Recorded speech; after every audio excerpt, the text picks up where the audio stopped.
안녕하세요. 김호준입니다. 어제 해수부는 그동안 의혹으로만 제기됐던 해수부의 세월호 특조위 활동 방해가 사실이었음을 확인했습니다. 박근혜 정부의 해수부가 특조위 활동을 방해한 건 아예 조사가 시작되기도 전부터죠. 상임위원들이 임명장을 받은 건 2015년 3월 5일, 시행령이 공포된 것은 5월 11일. 그때서야, 5월이 돼서야 정원과 조직 구성이 확정됐고 국무회의에서 예비비 의결한 것이 8월 4일. 그렇게 사무처가 구성된 게 8월 4일입니다. 게다가 특별법이 정한 정원 120명을 구성할 수 있게 된 것은 11월 11일. 그런데 해수부는 특조위 활동 시작을 그해 1월 1일로 기산했죠. 사람도 없고 돈도 없고 사무실도 없는데 무슨 수로 조사를 합니까? 해수부 기산대로면 정원이 갖춰지고 한 달 20일 일하면 그해 12월로 조사위가 끝나는 겁니다.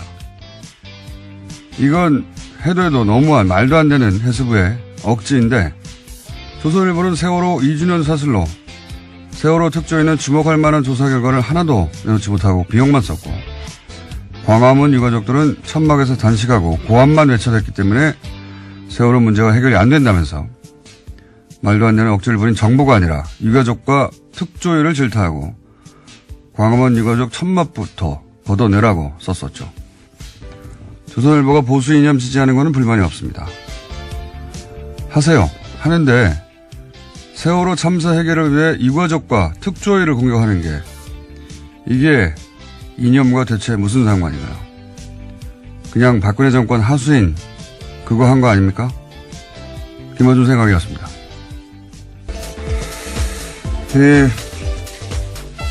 해수부가 방해한 게 이제 사실로 밝혀졌어요. 예. 네, 어제 해수부가 공식적으로 발표를 한 건데요. 감사관실의 자체 조사다라고 합니다. 요사는 저희가 잠시 후에 당시 특조위 관계자 연결해서 자세한 내용 들어볼 텐데, 중요한 건 이게 해수부 자체 판단으로 할 수 있는 일이 아니라는 겁니다, 이게. 예, 당시 박근혜 정부 때 말씀하시는 거죠? 그렇죠. 여기 이제 어제 조사 결과로 나온 것도, 아예 문건을 만들어서, 예. 그렇죠. 대응 문건이 있었습니다. 문건 보면은 여당 추천 위원 전원이 사퇴 또는 뭐 성명 기자회견 이런 내용이 문건으로 있는데 이 문건이 나왔던 당시에는 해수부가 부인했죠. 자기들이 만든 거 아니라고. 근데 해수부가 어떻게 여당 추천 의원 전원 사퇴를 자기들 마음대로 결정합니까? 예. 그리고 이건 장관도 결정한 게 아니라고 봐요. 박근혜 정부 시절에 장관이 무슨 의미냐요? 예. 박근혜 대통령이 최순실이 써준 월급은 그거 받아쓰기 했어요. 장관들은. 저는 이건 애초부터 청와대의 지시고 그 지시에 맞춰서 이런 초안을 만들어서 청와대에 보냈다. 청와대에 보낼 때까지 나왔잖아요. 초안을. 이거는 청와대의 지시 사항이라고 저는 강력히 추정하는 바이고. 네, 지난 여름에 나왔던 캐비닛 문건에도 그러한 내용들이 있는데요. 비서실장 주재의 수석비서관 회의 정리 문건이 있었습니다. 여기 보면 세월호 특조위 무력화시켜라. 라는 지시가 있고요. 또 언론과 협조해서 일탈 행위 등을 부각시켜서 세월호 특조위 자체를 무력화라라는 주문이 있다라고 합니다. 그러니까 청와대 지시했고 청와대가 지시하니까 지금 특별법으로 만든 조사위인데 그냥 일개 부처가 아예 와해시키려고 한 거 아닙니까? 그리고 그 초안을 만들어서 청와대에 보냈고 청와대 지시 없이는 뭐 불가능한 일이었다고 보고 예. 그리고 실제로 그대로 진행이 됐죠. 예. 어떻게 진행되는지는 저희가 잠시 후 인터뷰를 하겠고 그리고 또 오늘 추가적으로 밝혀진 건 그렇게 방해의 핵심 역할을 했던 사람들이 지금 현재 고위 공무원들이 해외에 나가 있다는 거 아닙니까 지금? 네, 해외 나가거나 해외 나갈 걸 앞두고 있다라고 오늘 아침 경향신문이 보도했는데요. 세월호 선체 인양 과정의 현장 실무자였다라는 해수부 고위 공무원이 해외 근무를 위해서 면접을 앞두고 있다라고 합니다. 뿐만 아니라 다른 공무원 같은 경우에는 당시 참사 당시에 상황 보고 총괄 책임자였는데 이미 외국에 있다라고 합니다. 그러니까 세월호 2기가 출범하더라도요. 특조위 2기가요. 정작 중요한 조사 대상자들이 다 외국에 있어서 조사가 쉽지 않다라는 겁니다. 외국에 가면 되죠. 특조위가. 네, 국제기구 파견 공무원 같은 경우에 소속된 국제기구가 허가해줘야지만 귀국이 가능하다라고 합니다. 아니 뭐 귀국을 시킵니까? 가서 조사하면 되죠. 네. 이렇게 해서 피하면 글로벌 특조위로 거듭나는. 이 조사를 피하려고 하는 거니까 명백히 교사의 차질을 빚는다고 미리 말할 필요 없어요. 예, 심지어 참사 책임자였던 당사자 같은 경우에는요. 감사원 감사에서도 한국 성급에서 돈 받았다는 사실이 드러나서 정직 3개월 중징계 받은 바가 있는데도요. 징계일로부터 1년 6개월이 지났다라는 이유로 해외 파견했다라고 합니다. 이제 다 빼돌리는 거죠. 예. 좀 당연한 이야기인데 이기 특조위가 좀 더 강력해졌으니까 필요하면 뭐 해외 출장을 단체로 가서라도 꼭 조사를 해야 된다고 봅니다. 예. 그냥 이미 사실로 밝혀졌는데 어떻게 그냥 넘어갑니까? 자, 다음 뉴스는요. 네, 김태호 전 청와대 대외전략기획관이 구속을 피했습니다. 김 전 기획관은 이명박 정부의 군 댓글부대 관련 혐의를 받고요. 어제 영장실질심사를 받았습니다. 서울중앙지법 강부영 영장전담 판사가 밝힌 바에 따르면요. 객관적 증거 자료가 대체로 수집됐고 주요 혐의 사실에 대한 피의자의 역할 및 관여 정도에 대해서는 다툴 여지가 있다라고 밝혔는데요. 관련된 공범들의 수사 및 재판 진행 상황, 피의자의 주거 및 가족관계 등을 종합하면 구속할 사유와 필요성, 상당성을 인정하기 어렵다라는 겁니다.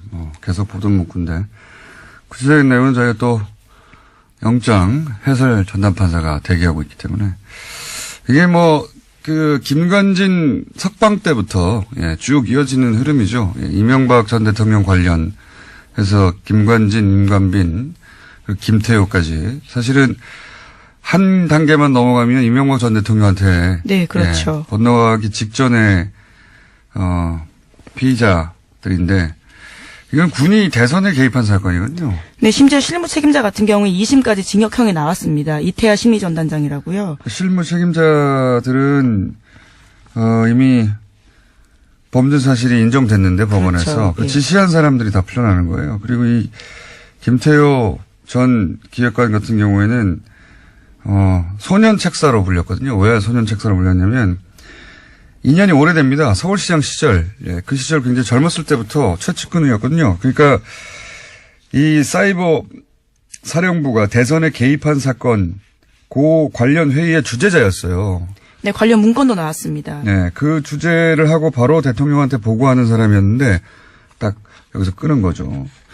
그리고 이제 밸런싱이라고 제가 계속 표현해 왔는데 전병헌 전 수석이 사실은 이게 뭐 당사자는 기분이 나쁘겠으면 논평을 하는 입장에서는 MB가 살렸다고 계속 제가 주장했는데 또다시 영장이 기각됐고 요 사안 묶어서 저희가 잠시 민의로 다뤄보겠습니다. 다음 뉴스는 뭡니까?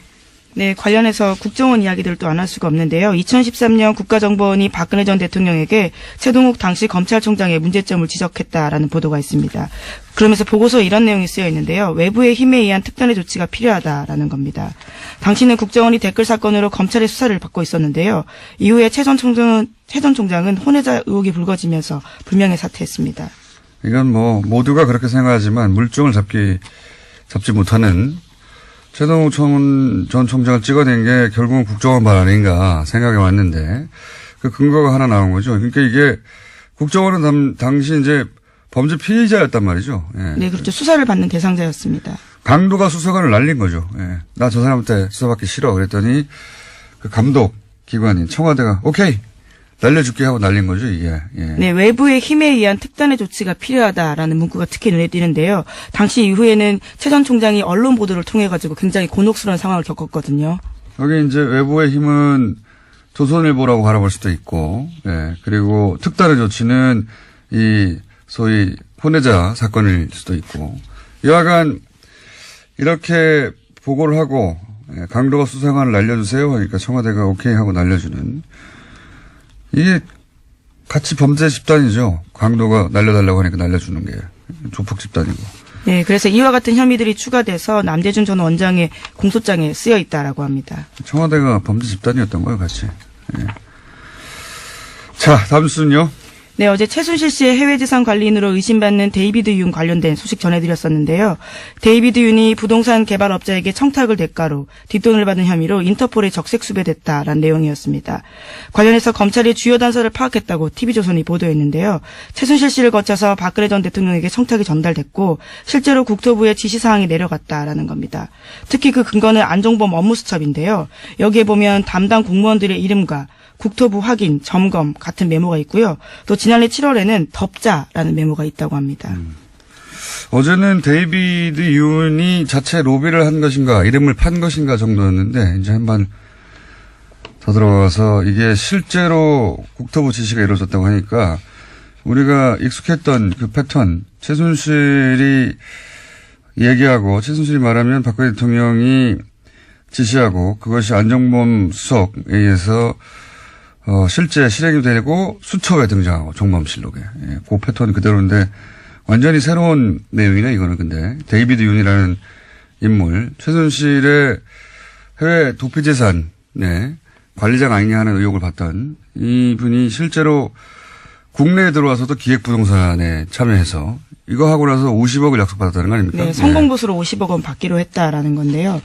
이러한 부탁을 받고 난 뒤 한 달 뒤에 최순실 씨가 데이비드 윤한테 문자 보냈다라고 합니다. 부탁한 건 지금 검토 중이다라고요. 그러니까요. 요거 아주 큰 건이네요. 뭐랄까요. 기획부동산 정부였다. 예. 부끄러움이 없으니까요. 예. 뭐 이권 청탁이 들어오면 대통령 입을 통해서 그대로 수석을 통해서 공무원한테 지시되는 그 패턴이 다시 한번 구체적으로 확인된 거네요. 예. 요거 혐의 추가되면 또 형량이 늘어나겠습니다. 예, 아무래도 그런 상황인데요. 예, 검찰이 계속 주시하고 있습니다. 자, 2분밖에 안 남았기 때문에 빨리빨리. 왜냐하면은 저희 전담 판사가 지금 기다리고 있거든요. 네. 네, 서울대병원 노조가 서창석 병원장을 최순실 게이트와 연루된 의료 적폐로 지목하면서요, 사퇴를 요구하고 있습니다. 또 무기한 파업에 들어갔는데요, 비정규직의 정규직 전환도 요구하고 있습니다. 서 원장 같은 경우에는 박근혜 전 대통령 주치 이루스요, 비선 의료진을 묵인했다라는 의혹을 받고 있습니다. 묵인 정도가 아니라 뭐 굉장히 많이 등장하죠, 사실. 근데 이분이 아직도 병원장이었군요. 예. 무기한 파업 서울대 병원 입장에서는 당연한 것 같고요. 자, 다음 뉴스는요. 네, 자유한국당 신임 원내대표로 뉴스공장 게스트인 김성태 의원이 선출됐습니다. 김성태 신임 원내대표는 표결에 참여한 자유한국당 의원 가운데 과반 이상의 표를 얻어서 55표인데요. 이번에 신임 원내대표가 됐습니다. 한 표 차이로 과반을 통과했어요. 아주 아슬아슬하게. 저희 고정 코너인 내부자들 어떻게 될까요? 예. 내일 결정되나요? 저도 모르겠습니다. 오늘 통화해 보려고요. 자, 다음은요. 네, 자유한국당은 어제 검찰이 최경환 의원을 상대로 체포동의 요구서가 접수되자 표결에 참여하지 않겠다라는 방침을 정했습니다. 장제원 수석 대변인이 밝힌 바인데요. 자유한국당 의원들은 체포동의안 투표에 참여하지 않는 것이 정당하다면서 그런 선례를 만들었으면 좋겠다는 차원에서 안 한다라고 밝혔습니다. 친박이 아니라 친홍이었으면 지금 전면 투쟁 나섰겠죠. 예. 지난 며칠 전에 저희 예상한 바입니다. 예. 가라 이거죠. 이것은 체포동의안이 통과되라는 겁니다. 예. 이 표결에 참여하는 정당, 정의당, 바른정당, 예. 그리고 여당, 국민의당도 통과시킬 대상자니까요. 예, 물론 이렇게 설명하고 있습니다. 의원 개인들이 적극적으로 설명하고 극복해 나가길 바란다는 마음이다. 라고요. 너 혼자 해보라는 거 아니죠. 예. 너 혼자 잘 해보고 가라 이런 얘기입니다. 다음 뉴스는요. 네, 국민의당과 바른정당, 부산시당이 내년 6월 지방선거 때 후보 단일화를 추진하기로 했습니다. 두 당의 부산시당은요, 그제 부산시 의회에서 기자회견을 열고 정책 선거연대 협의체 구성 공동 합의문을 발표했습니다. 그리고 내일 부산시 의회에서 안철수, 유승민 대표와 의원들이 세미나를 열기도 합니다.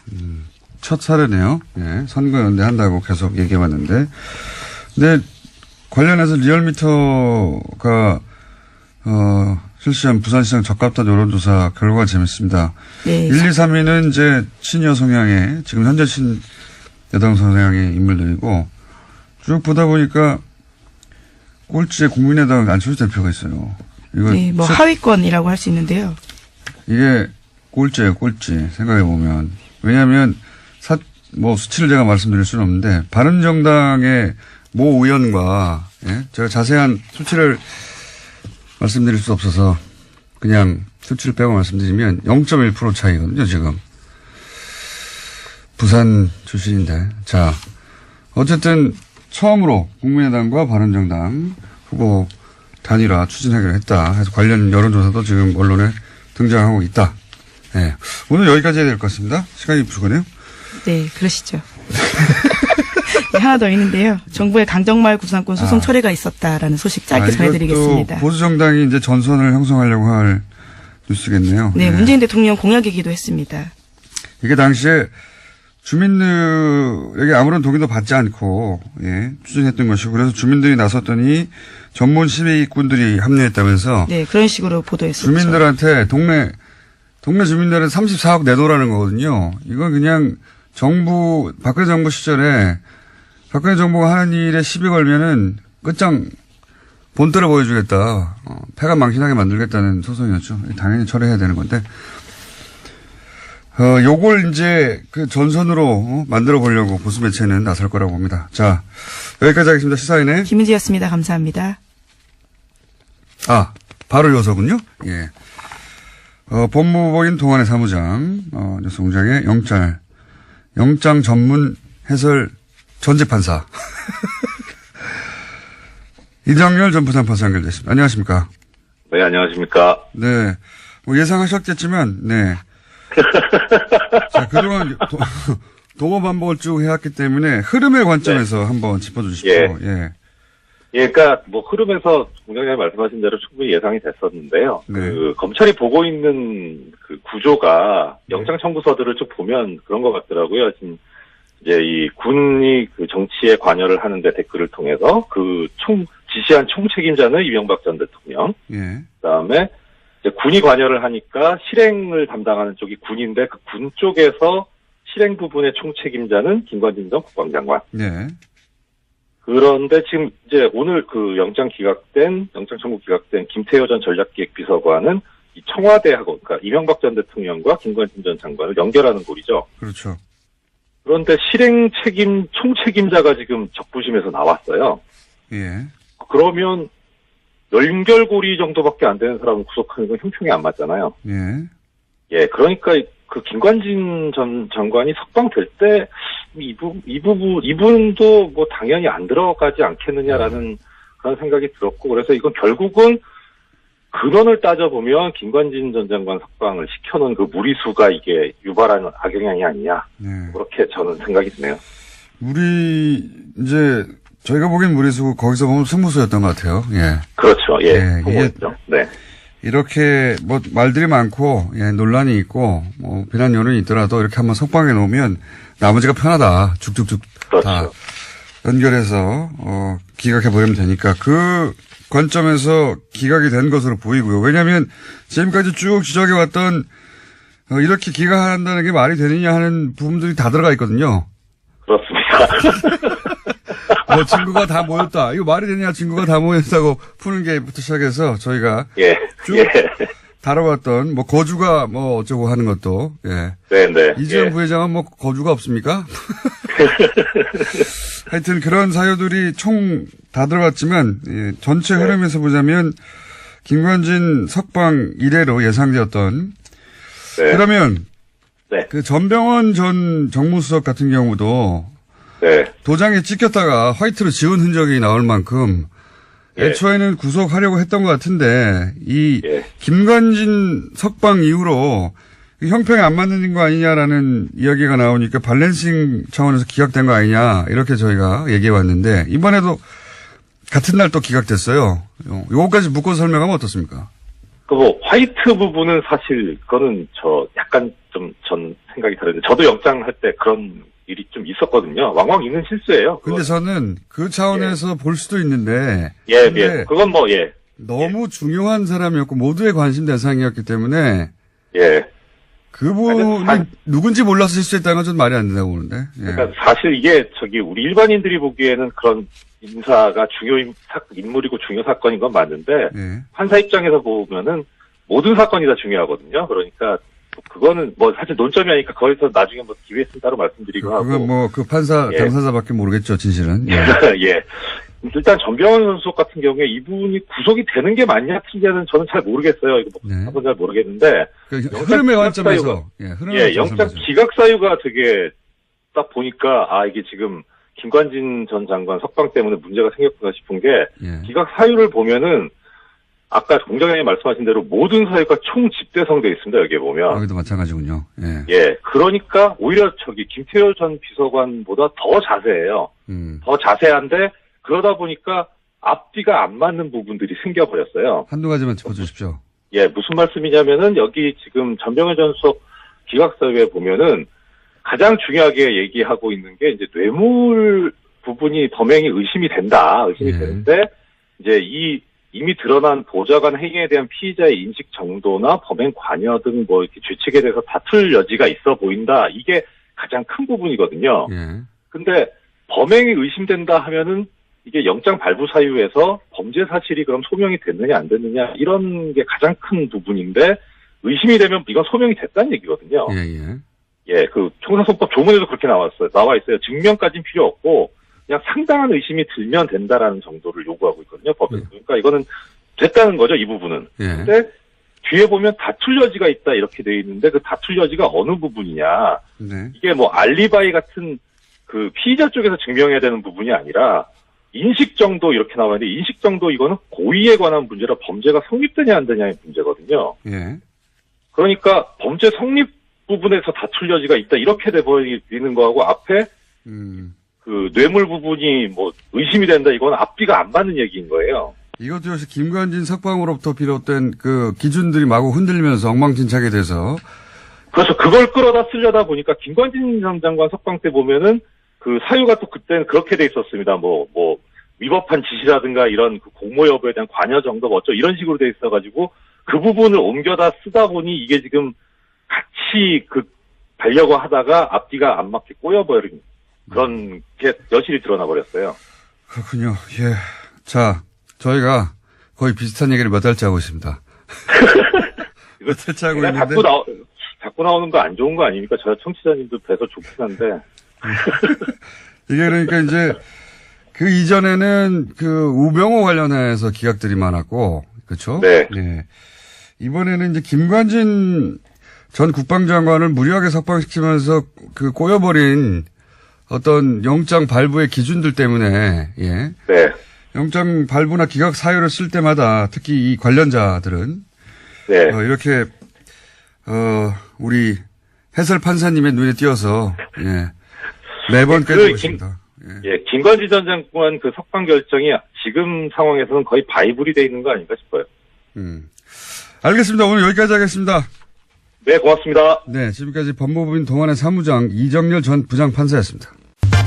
박근혜 정부 시절 해수부가 세월호 특조위 활동을 방해했다는 의혹 사실로 밝혀졌습니다.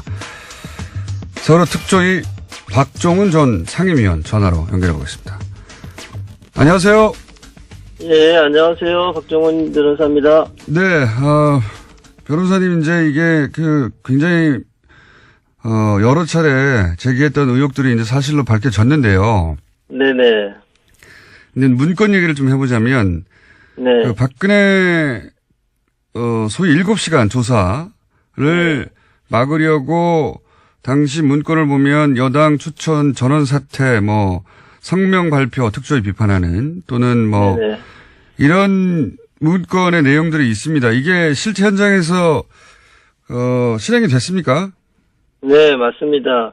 그러니까 그 문건에 대해서 그 당시에는 해수부가 이제 부인하려고 했지만, 네. 그 문건에 나와 있는 내용대로 실행하려고 했다. 물론 이제 그 당시에 여당 추천 상임위원은 결국 사퇴를 안 했지만, 네, 나머지 사람들은 거기에 나와 있는 대로 다 실행을 했던 거죠. 문건이 문건으로 끝난 게 아니라 이게 이제 청와대에 보고됐다고 하는데 이 문건이. 네네. 문건은 그 문건 내용이 문구로만 존재하는 게 아니라 현장에서 다 실행이 됐다는 거죠. 그죠? 직접 겪으셨고. 그렇습니다. 예. 예. 그리고 이제 문건에는 나오지 않지만 실제로 이런 문건 등장 이후에 세월호 7시간을 규명하라는 시도를 하자 당시 이석태 위원장에게 아예 구체적으로 압박이 들어갔다고 여러 차례 보도됐는데 어떤 압박이 있었습니까? 그러니까 이제 아마 이 위원장님께 이제 이렇게 됐던 것 같아요. 11월 경에 11월 전원위원회 때 이제 그게 상정될 게 됐는데 그 전부터 네. 그게 신청 사건으로 접수되었다는 거를 알게 된 것 같아요. 네. 누군가가 그걸 알게 됐고 그거를 요건 측에 알렸고 요건 측에서 그때부터 준비를 한 것 같아요. 이거 막아야 된다. 그래서 이제 소위원회에 올라올 때부터 이제 쟁론이 됐는데 위원장님께도 이제 뭐 직간접적으로 이거는 좀 빼달라, 하지 말아달라라는 그런 것이 있었던 거로 이제 그렇게 알고 있고요. 어디로부터 그런 압박이 들어왔나요? 사실은 이제 제가 직접 위원장님께 시리콜콜이 다 듣지는 못했어요. 그렇지만 이제 제가 예견을 하기로는 그 당시에 이제 주로 나서가지고 이 일을 수행했던 거가 해수부 쪽이었기 때문에 그쪽에서 연락이 온 거로 그렇게 예상이 됩니다. 그렇다면 뭐 그 당시 해수부 장관이나 해수부 고위 공무원들로부터 뭐 그런 압박을 받으셨을 것 같은데 혹시 뭐 국정원으로부터 직접 전화 받았다 이런 얘기는 못 들어보셨습니까? 그 이야기는 제가 직접 듣지는 못했습니다. 그렇군요. 여간 당시 이제 위원장에게는 전화를 해서 그런 식의 압박이 있었다는 걸로 알고 계시고, 그리고, 문건에, 해수부 문건에 나온 대로, 사퇴를 하거나 또는 뭐, 해수부와 여당 추천 의원 면담, 이런 이야기도 있는데 이건 뭡니까? 문구에는 그렇게 나와 있는데. 네, 그러니까 제가 알기로는 여당 추천 위원들과 여권 측의 만남이 따로 있었던 것 같아요. 따로. 아하. 예, 제가 이제 언젠가 같이 이렇게 어디를 갔다 오는데 전화 통화하는 거를 옆에서 듣게 됐는데, 여당 추천 위원들과 요건이라고 할 때는 이제 뭐 그 정치권 플러스 이제 공무원들 아니겠습니까? 따로 이제 대책회의들을 이따금 했던 거로 제가 알고 있고요. 그 가운데에서 특히 이 사건은 이제 신청 사건이 접수된 이후에 그것들을 이제 누군가가 요건에 알리게 되고 그러면서 이제 대책회의가 이루어지고 그것이 소위원회에서 그거를 통과시키지 않으려고 하는 쟁론들이 있었던 거로 그렇게 그러니까 특조위하고는 별도로 여당 추천위원들이 해수부하고 별도 대책회의를 했다는 이야기군요. 말하자면. 그게 충분히 예측 가능한 게 제가 이제 옆에서 전화 통화를 들었을 때도 물론 이제 그 전화하신 분은 그런 거를 생각을 못했을지 모르지만 이제 제가 추론을 하기로는 따로 이제 여당이 추천했던 위원들끼리 따로 만나가지고 무슨 이야기를 하는 거로 그렇게 들었습니다. 그 7시간 의혹이 이제 진상규명 소위 안건으로 올리자 여당 추천위원들이 실제로 중도 퇴장을 하긴 했죠. 그 당시에는 이제 아마 그 여당 추천위원들이 그 내용을 듣고 제목 자체를 보다는 이게 청와대의 대응에 관한 거거든요. 참사 당일에 청와대 대응에 관한 거였는데 그거에 대해서 이제 그 신청하신 분이 상당히 길게 이게 신청서가 돼 있어요. 어떤 내용들이 이제 보도됐었고 했었는데 그게 맞냐부터 시작해서 쭉 돼 있었는데 그거에 대해서 이른바 대통령에 대한 청와대에 대한 조사는 좀 아예 빼려고 그렇게 생각을 했던 것 같아요. 그러다 보니까 이제 소위원회에서 다툼이 있었던 거죠. 소위원회 당시에도 이제 그때 뭐 불참한 사람도 있었고 그거에 대해서 정확하게 반대 의견을 제시하고 이건 안 된다고 했던 사람도 있고요. 예. 그리고 왜냐하면 제가 궁금한 건 문구대로 진행이 됐나 싶어서 그러는 건데 중도 퇴장도 있긴 있었습니까? 그 문구대로 진행됐다고 하는 거는 저는 이제 소위원회에 이제 제가 이제 안전사회 소위원장이기 때문에 진상규명 소위원회에는 참석할 수 없었는데 전원위원회 때 전원위원회 때 이제 그 제가 직접 이제 옆에서 목격을 했는데 적극적으로 이제 반대 의사를 표명하고 제가 보기에는 좀 이치에 맞지 않는 근거를 대면서 뭐 헌법 위반이라고부터 시작해서 대면서 반대 의사를 표명하고 저희가 이제 표결에 들어갔을 때 그거 다 우르르 나가가지고 그날 이제 기억하기로는 이제 국회까지 가서 뭐 이렇게 기자회견도 하고 그랬던 거로 기억이 나고요. 그리고 물론 이제 그 이후로 그분들이 이제 그 상임위원 빼고는 여당 추천 상임위원 빼고는 실제로 그 특조위 회의에 나오지도 않고 그랬던 거거든요. 뭐 거의 문구대로 이루어진 셈이네요. 중간에 사퇴하고 기자회견을 그때 5명인가 했었죠 아마. 네네 그렇게 기억합니다. 문건대로 기자회견도 이루어졌고 그리고 실제 별도로 해수부하고 여당 쪽 추천위원들하고 대책회의를 하는 일도 있었던 그런 정황을 이제 예상이 되고요. 그러니까 이제 그 이루어지지 않은 거는 여당 추천 상임위원이 함께 사퇴하지 않은 거. 그 정도만 좀 달랐던 것 같고요. 나머지는 거의 그대로 이루어진 거 아닌가 싶습니다. 알겠습니다. 그리고 한 가지만 더 짚자면 사실 그 해수부가 지금 이제 7시간 의혹 관련해서 그 시점부터 이렇게 그 대규모 집단 행동, 여당 추천위원들 방해, 뭐 중도 퇴장이라든가 기자회견이라든가 이런 일들이 있었는데 그 사실상 이 특조위가 사무실을 구하고 꾸려진 건 8월 아닙니까? 그죠?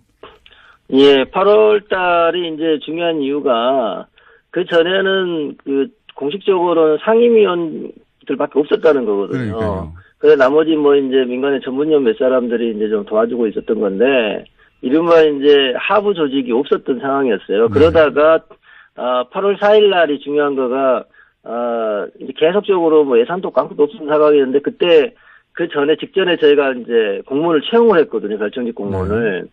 채용하는 상황이 되니까 공무원들한테 월급은 줘야 되잖아요. 그러니까요. 예, 그러니까 이제 그 당시에 국무회의에서 예산을 통과시킨 거거든요. 저희가 신청했던 것을 대부분 대폭 감액해가지고 그때가 8월 4일이기 때문에 저희 생각에는 이제 공무원도 이제 채용해서 7월 말부터 출근하기 시작을 했고 물론 실제 조사를 해야 되는데. 네, 그래서 이제 조사하려고 하는 바로 그 상황이었기 때문에 공무원이라도 일부 채용이 되고 그리고 예산이 국회를 통과했던 날인 8월 4일로부터 이제는 인정물적 자원이 조금 구비된 거 아니냐. 그래서 그때부터 특조위가 출범한 거로 봐야 된다. 저희 주장은 그랬고 그것이 실제로 행정법원에서 인정된 거죠. 판례상. 뭐 당연히 뭐 돈도 있고 사무실이 있어야 조사를 할 수 있는데 이게 특별조사위원회 아닙니까? 그러니까요. 그냥 뭐 심의하는 사람들이 아니거든요. 상임위원들이 앉아가지고 조사를 해야 되기 때문에 당연히 저희는 그 이후에 출범한 거로 그렇게 볼 수밖에 없습니다. 그리고 실제 120명을 이제 정원으로 하고 있는데 그게 또 다 꾸려진 건 11월 거의 중순 다 돼서라고 알고 있는데 120명이요 다 꾸려진 적이 없어요. 특조위 마칠 때까지. 그렇습니까? 그게 왜 그러냐면 이제 파견 공무원도 제대로 정해진 대로 오지를 않았고, 저게 이제 특별조사위원회가 상황이 상당히 안 좋았지 않습니까? 그 당시 여당 쪽에서, 여권 쪽에서 계속 반대를 했기 때문에, 그러니 이제 이 기간이 얼마가 될지 알 수가 없는 거예요. 그러니까 좀 그 유능한 인재를 뽑으려고 해도 그분들이 뭐 예컨대 안정적으로 한 3년간은 내가 그 일을 할 수 있다 이러면 이제 올 수도 있는데, 이게 몇 달 후에 끝나버릴지도 모르는 상황이 자꾸 반복이 되니까, 전체를 다 원래 정해진 인원으로 뽑힌 적이 없고 제 기억으로는 100명 이상 같이 근무한 적이 없었던 것 같아요. 정원이 찾던 적도 없다. 그러면 이제 사무실을 구하고 드디어 월급을 줄 수 있게 된 8월부터 따진다 하더라도 만약에 해수부 그 기산한 대로 1월 1일부터 시작이라면 4개월 활동하고 끝나는 거 아닙니까? 해수부 말대로 하면. 그렇죠. 물론 이제 이제 1년 플러스 6개월을 조사할 수 있다고 하는 그거는 이미 저희가 전원위원회에서 의결을 했기 때문에 그렇게 갈 수는 있었지만 문제는 이게 고의로 생각하면 정부 여당에서는 8개월 동안 일을 못하게 만든 다음에 그렇죠. 8개월을 이미 그냥 조사 못하게 만든 다음에 기간은 기간대로 1월 1일부터 계산해버리는 거죠. 이거는 정말 대단히 악의적인 거라고 볼 수밖에 없어요. 말도 안 되는 거라고 보는데 사무실이 없는데 아무도 없는데 어떻게 조사를 합니까? 어쨌든 그게 다 의도적이었다는 게 이제 처음으로 밝혀졌는데 이게 이제 검찰로 넘어가면 더 많은 사실들이 밝혀지겠죠. 이거는 해수부 내에서 사실은 수사권 없는 상태에서 조사한 거니까요. 네네. 네, 마지막으로 한 가지만 더 여쭤보자면 이 모든 게 그냥 해수부 차원에서 이루어진 일이라고 보십니까? 그 일을 직접 겪으신 분으로서? 아니, 저는 절대 그렇지 않다고 봅니다. 이게 이제 저는 대한변협 세월호 특위 시절에도 이제 특별법 만드는 운동을 했지 않습니까? 네. 그 당시도 지켜보면 이른바 이제 청와대 라인이라는 게 있었다는 게 명확하게 구별이 돼요. 여당 그 국회의원들 가운데서도. 그러니까 뭐 여당 대표나 원내대표가 이게 주로 하는 게 아니라 제 기억으로는 이제 김재원 그 당시 원내수석 부대표가 주로 했던 거로 기억이 되고요. 특히 2015년 1월 달에 김재원 의원이 그 당시에 이제 그 세월호 특조위를 세금 도둑이라고는 프레임으로 몰고 갔거든요. 그렇죠. 세금 도둑이라고 했죠. 그 이후부터 이제 모든 게 꼬이기 시작한 거예요. 그 전만 해도 파견 공무원들이 그렇게까지 뭐 방해하거나 그거보다는 빨리 설립하게 해주고 자기네는 이제 빠지려고 했던 건데 그 말이 나온 다음부터는 이제 협조가 안 되고 심지어 여당 추천 상임위원이 공무원들 다 그냥 언제복귀 시켜버리는 상황까지 가게 되고 그래서 직원도 없고 그냥 임시 공간만 덩그러니 있는 상황에서 상임원 안전이 있는 그런 상황까지 갔던 거거든요. 그것이 어떻게 해수부 단독으로는 될 수가 없는 거죠. 그러니까 충분히 청와대 라인하고 교감한 다음에 그런 일이 이루어질 거로 저는 이해하고 있습니다. 알겠습니다. 오늘 여기까지 하고요. 검찰 조사 또 시작되면 그때 또 한번 모시겠습니다. 감사합니다. 네, 감사합니다. 네, 지금까지 세월호 특조위 박종훈 전 상임위원이었습니다.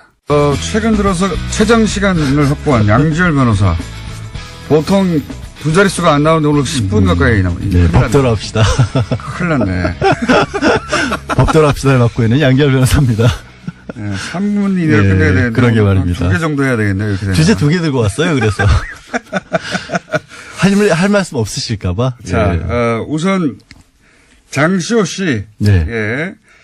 항소를 했는데 검찰은 항소를 안 했어요. 원래 네. 이제 불이익 변경 금지 원칙이라 그래서 불이익 변경 금지. 예. 1심에서 재판을 2년 6개월을 받았으면 예. 피고인이 항소를 하면은 최소한 항소심에서 아무리 올라가진 않는다. 그러니까 깎아줄 수 있어도 더 늘어나지 않는다는데 그거를 예외로 두는 게 검찰도 같이 항소를 하면 검찰도 항소를 했기 때문에 2년 6개월보다 올라갈 수가 있거든요. 그게 보통 상례예요. 그런데 이번에 검찰이 안 해버렸죠. 이게 무슨 말인지 잘 모르실 것 같은데 원래 이제 약식 명령 같은 거 있잖아요. 좀 가벼운 거. 그렇죠. 예. 벌금으로 그냥 끝낼 수 있는. 예. 근데 거기 보면은 뭐 정식 재판 청구할 수 있다 항상 나오거든요.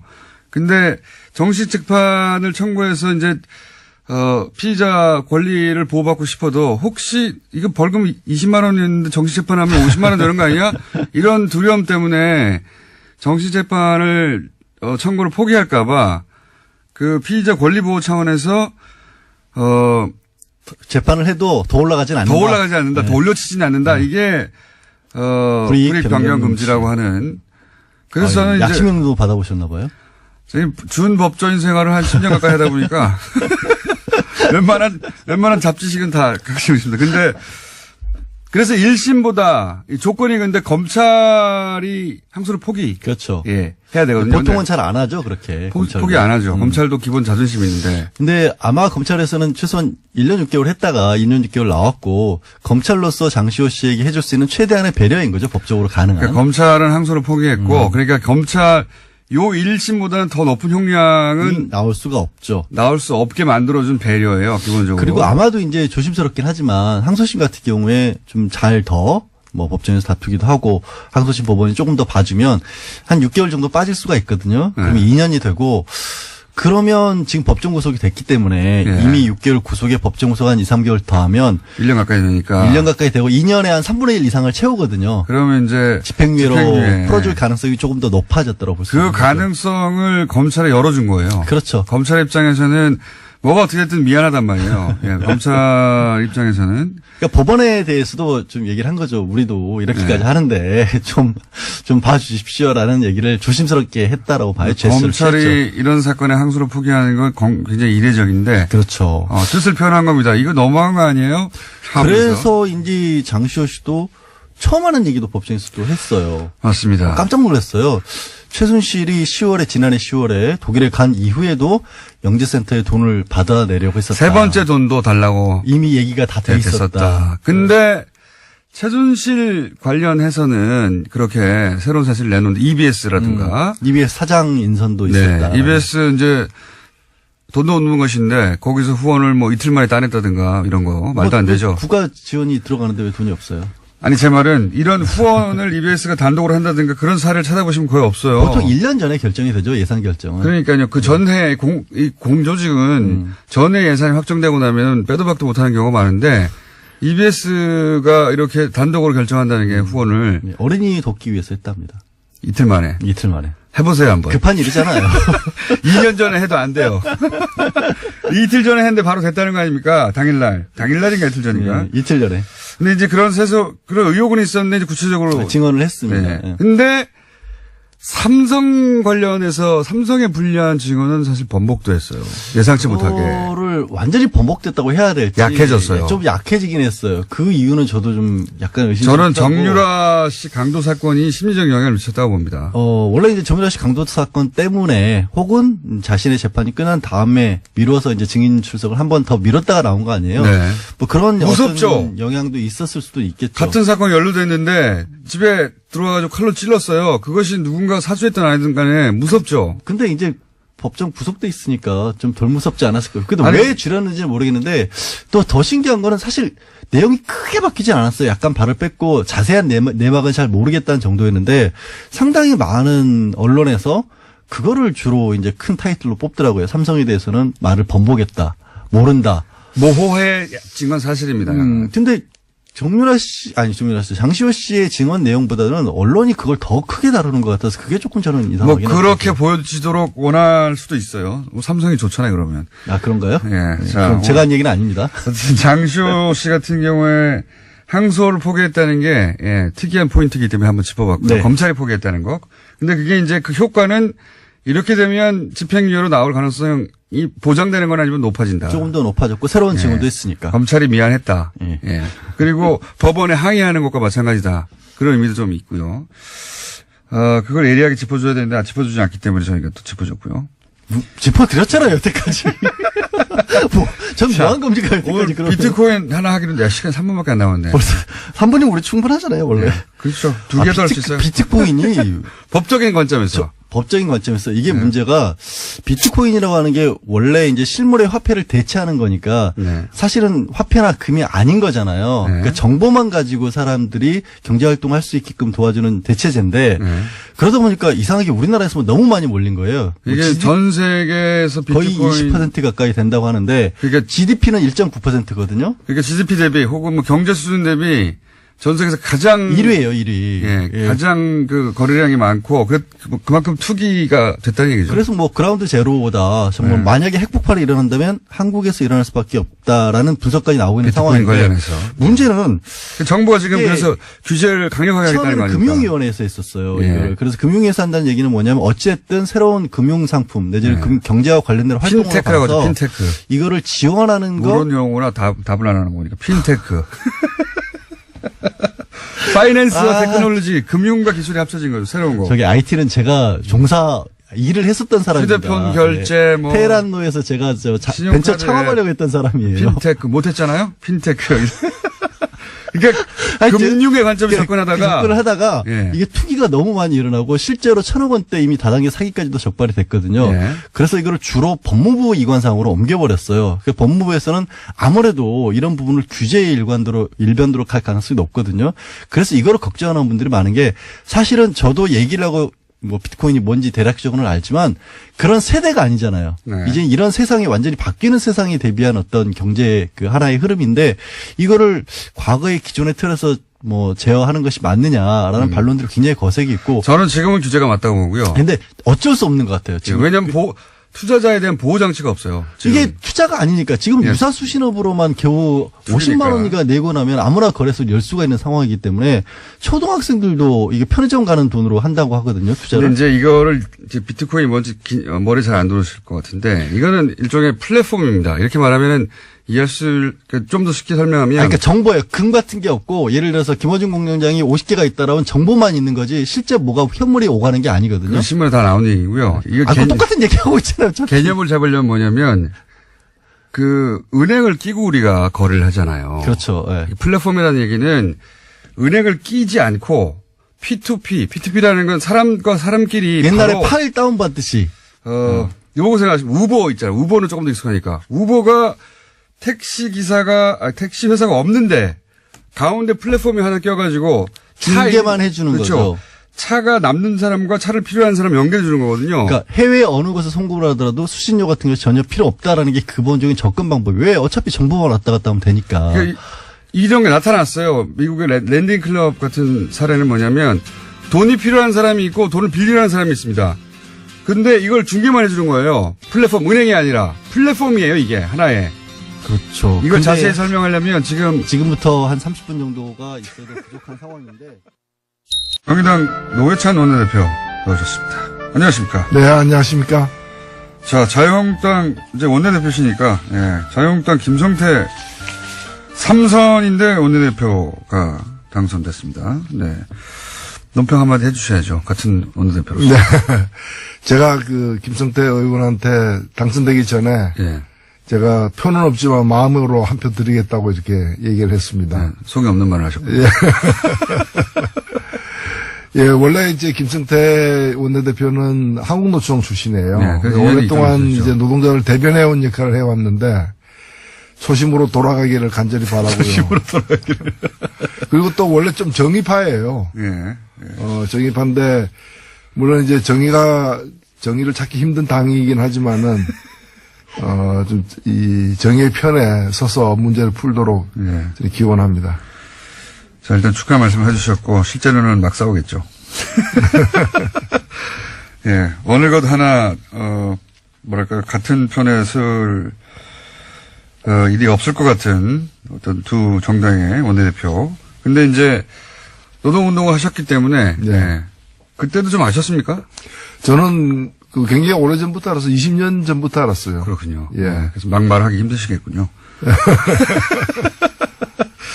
예, 뉴스 공장에서 배출한 3호, 예, 대표입니다. 그, 뉴스 공장이 고정 코너 하셨던, 그러다가 대표 되셨던 분들 중에 끝이 좋은 분이 아직 없는데. 자, 김성태 의원님 내일 나오실지 모르니까 그 얘기는 그때 하기라고. 지난주 이제 본격 불거지긴 했는데, 예. 지난주 수요일 코너 이후에 불거진 일이기 때문에, 네. 국민의당에서 이제 박주원 사태가 벌어졌어요. 예. 네. 사실은 한 10년 전쯤의 일인데, 박주원 최고위원이, DJ 비자금 의혹을 이제 제기했던, 그건 좀 뭐랍니까. 벌금 맞았죠? 주성영 의원이 벌금을 거의 사실이었다고. 예. 예. 그렇게 맞았는데. 판정이 났죠. 예. 결론이 났는데 그때 실제 자료를 준 사람이 국민의당 현재 최고위원이다. 그래서 사실은 국민의당 내부에서 난리가 났잖아요. 네. 이 사건의 효과를 두고 한쪽에서는 이제 통합 드라이브에 제동이 걸릴 것이다라고 해석하기도 하고 한쪽에서는 이제는 뭐 이렇게까지 됐으면 친한파의 속성이 저러하니 이제 사실상 호남계는 결별 기정사실화하는 거 아니겠냐. 이렇게 양쪽으로 해석이 갈리는데 어떻게 보십니까? 예, 일단은 주장들이 서로 엇갈리고는 있지만은 시간이 지나면서 주승경 의원 전 의원이 한 얘기가 예. 사실로 좀 확인되는. 최근의 인터뷰는 또 박주원 최고는 전혀 그런 적이 없다고 했다가 최근의 인터뷰는 설사 그런 말을 했다 하더라도 이렇게 바뀌었어요. 예, 그래서 여러 가지로 좀 주장이 흔들리고 있어요. 예.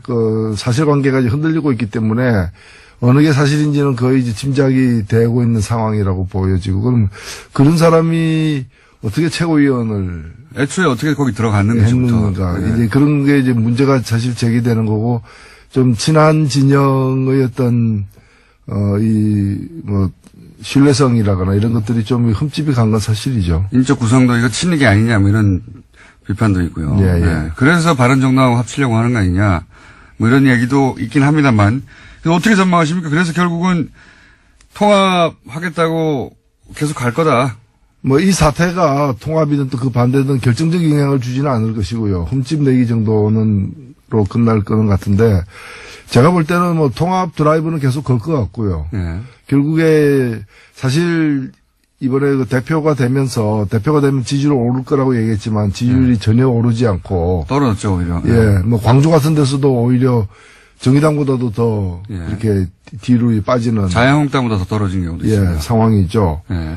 이제 그런 상황에서 지방선거를 돌파하지 못하면은 거의 막이 내려질 수 있다라고 이제 그런 위기감이 지금 국민의당 주류나 또는 바른당에도 예. 그런 위기감이 있는 게 아니냐. 그렇다면은 그런 걸 돌파하기 위해서 이제 통합.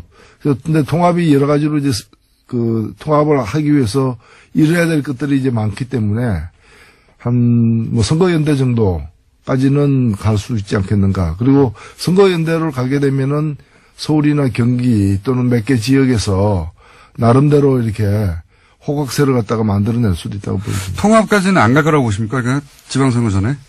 통합 갈 수도 있죠. 근데 통합을 간다는 얘기는 뭔가면은 이제 선거를 앞두고 들어올 만큼 나가는 쪽이 꽤 있을 수도 있다라고 보여지는 거죠. 지금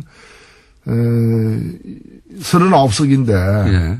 39석인데 13석이 이제 비례대표고 26석이 지역구 의원인데 국민의당 같은 경우에 26석 중에서 호남이 23석이거든요. 네. 나머지가 3석밖에 안 돼요. 예.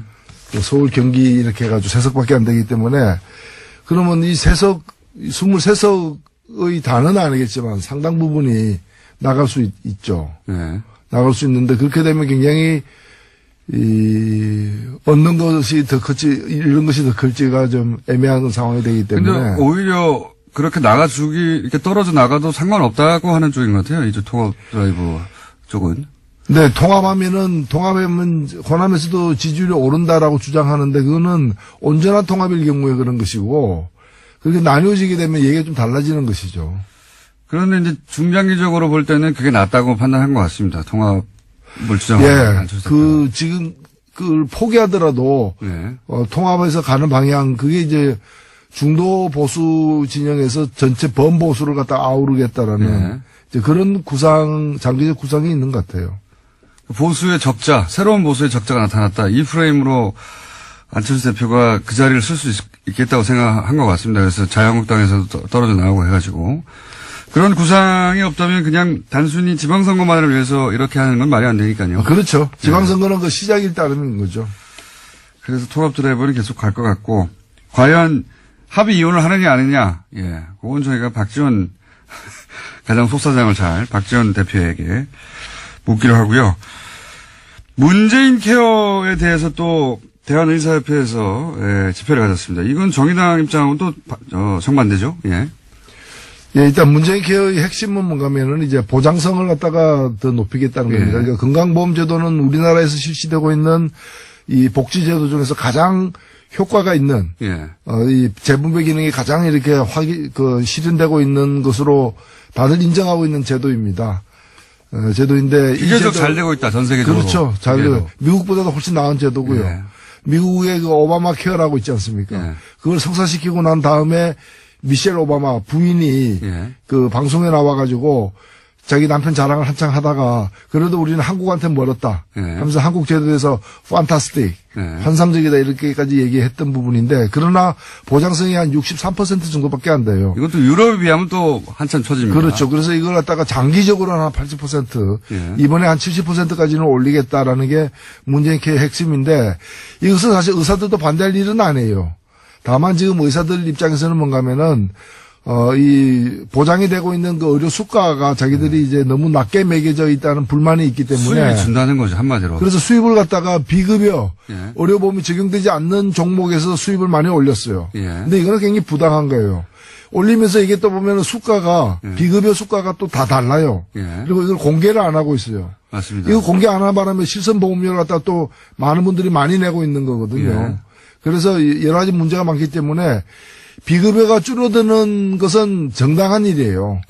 정당한 일인데 비급여 줄어들면 이른바 이 잡수입이 줄어든다는 식으로 그래서 그러려면은 급여 항목에서 적정 수가를 보장해 줘야 달라. 그 얘기고 그 얘기는 나름대로는 할 수 있는 요구라고 저는 생각이 됩니다. 그리고 생존권 차원에서 주장할 수 있죠. 그래서 어찌 보면은 문재인 케어가 실시되면서 의사들의 반발은 예상된 것이고 의사들하고 이제 그 보건당국이 그러면 적정 수가가 어딘가, 그 수가 재조정에 들어가야 되는 상황이고 들어가기에 앞서서 한번 이제 요구를 강력하게 휴일날 광화문에 모여서 한번 펼친 거죠. 이게 비싼 검사나 이런 것도 싸게 해주겠다. 정부의 얘기는 이거고요.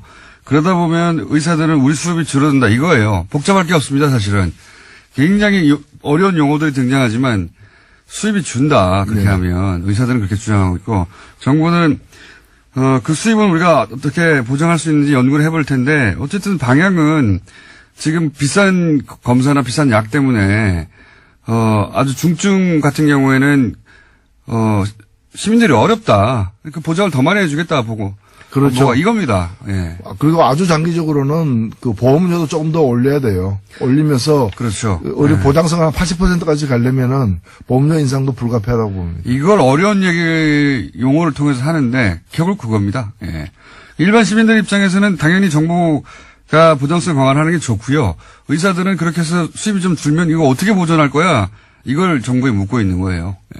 어려운 싸움이 아닌데 굉장히 거대한 명분들이 앞에 서 있어요. 돈 때문입니다. 예. 이유는 정의당 입장에서는 당연히 부당성이 더 강화돼야 한다는 것이고요. 예. 그런 것이고 또 정부 얘기하니 또 해수부가 어제 방해공작 했다. 실제 세월호 특조위 활동을 방해했다. 구체적으로 이런 결론을 내놨죠. 이런 의혹은 굉장히 많이 있었는데 예, 의혹이 사실로 드러난 것이죠. 드러난 것이고 정말 이건 그래도 공권력인데 아무리 뭐 정권이 달랐다고는 하지만 공권력이 국민을 위해서 존재하는 기관이 아니라 국민을 억압하는 그런 기관으로서 역할을 했다는 데 대해서는 이거는 앞으로도 이런 일을 재발을 방지하기 위해서 엄정하게 조사를 해서 처벌할 건 처벌해야 된다고 봅니다. 해수부가 사실은 해상사고가 났으면 진실을 밝힐 의무 책임이 있는 부처인데 예.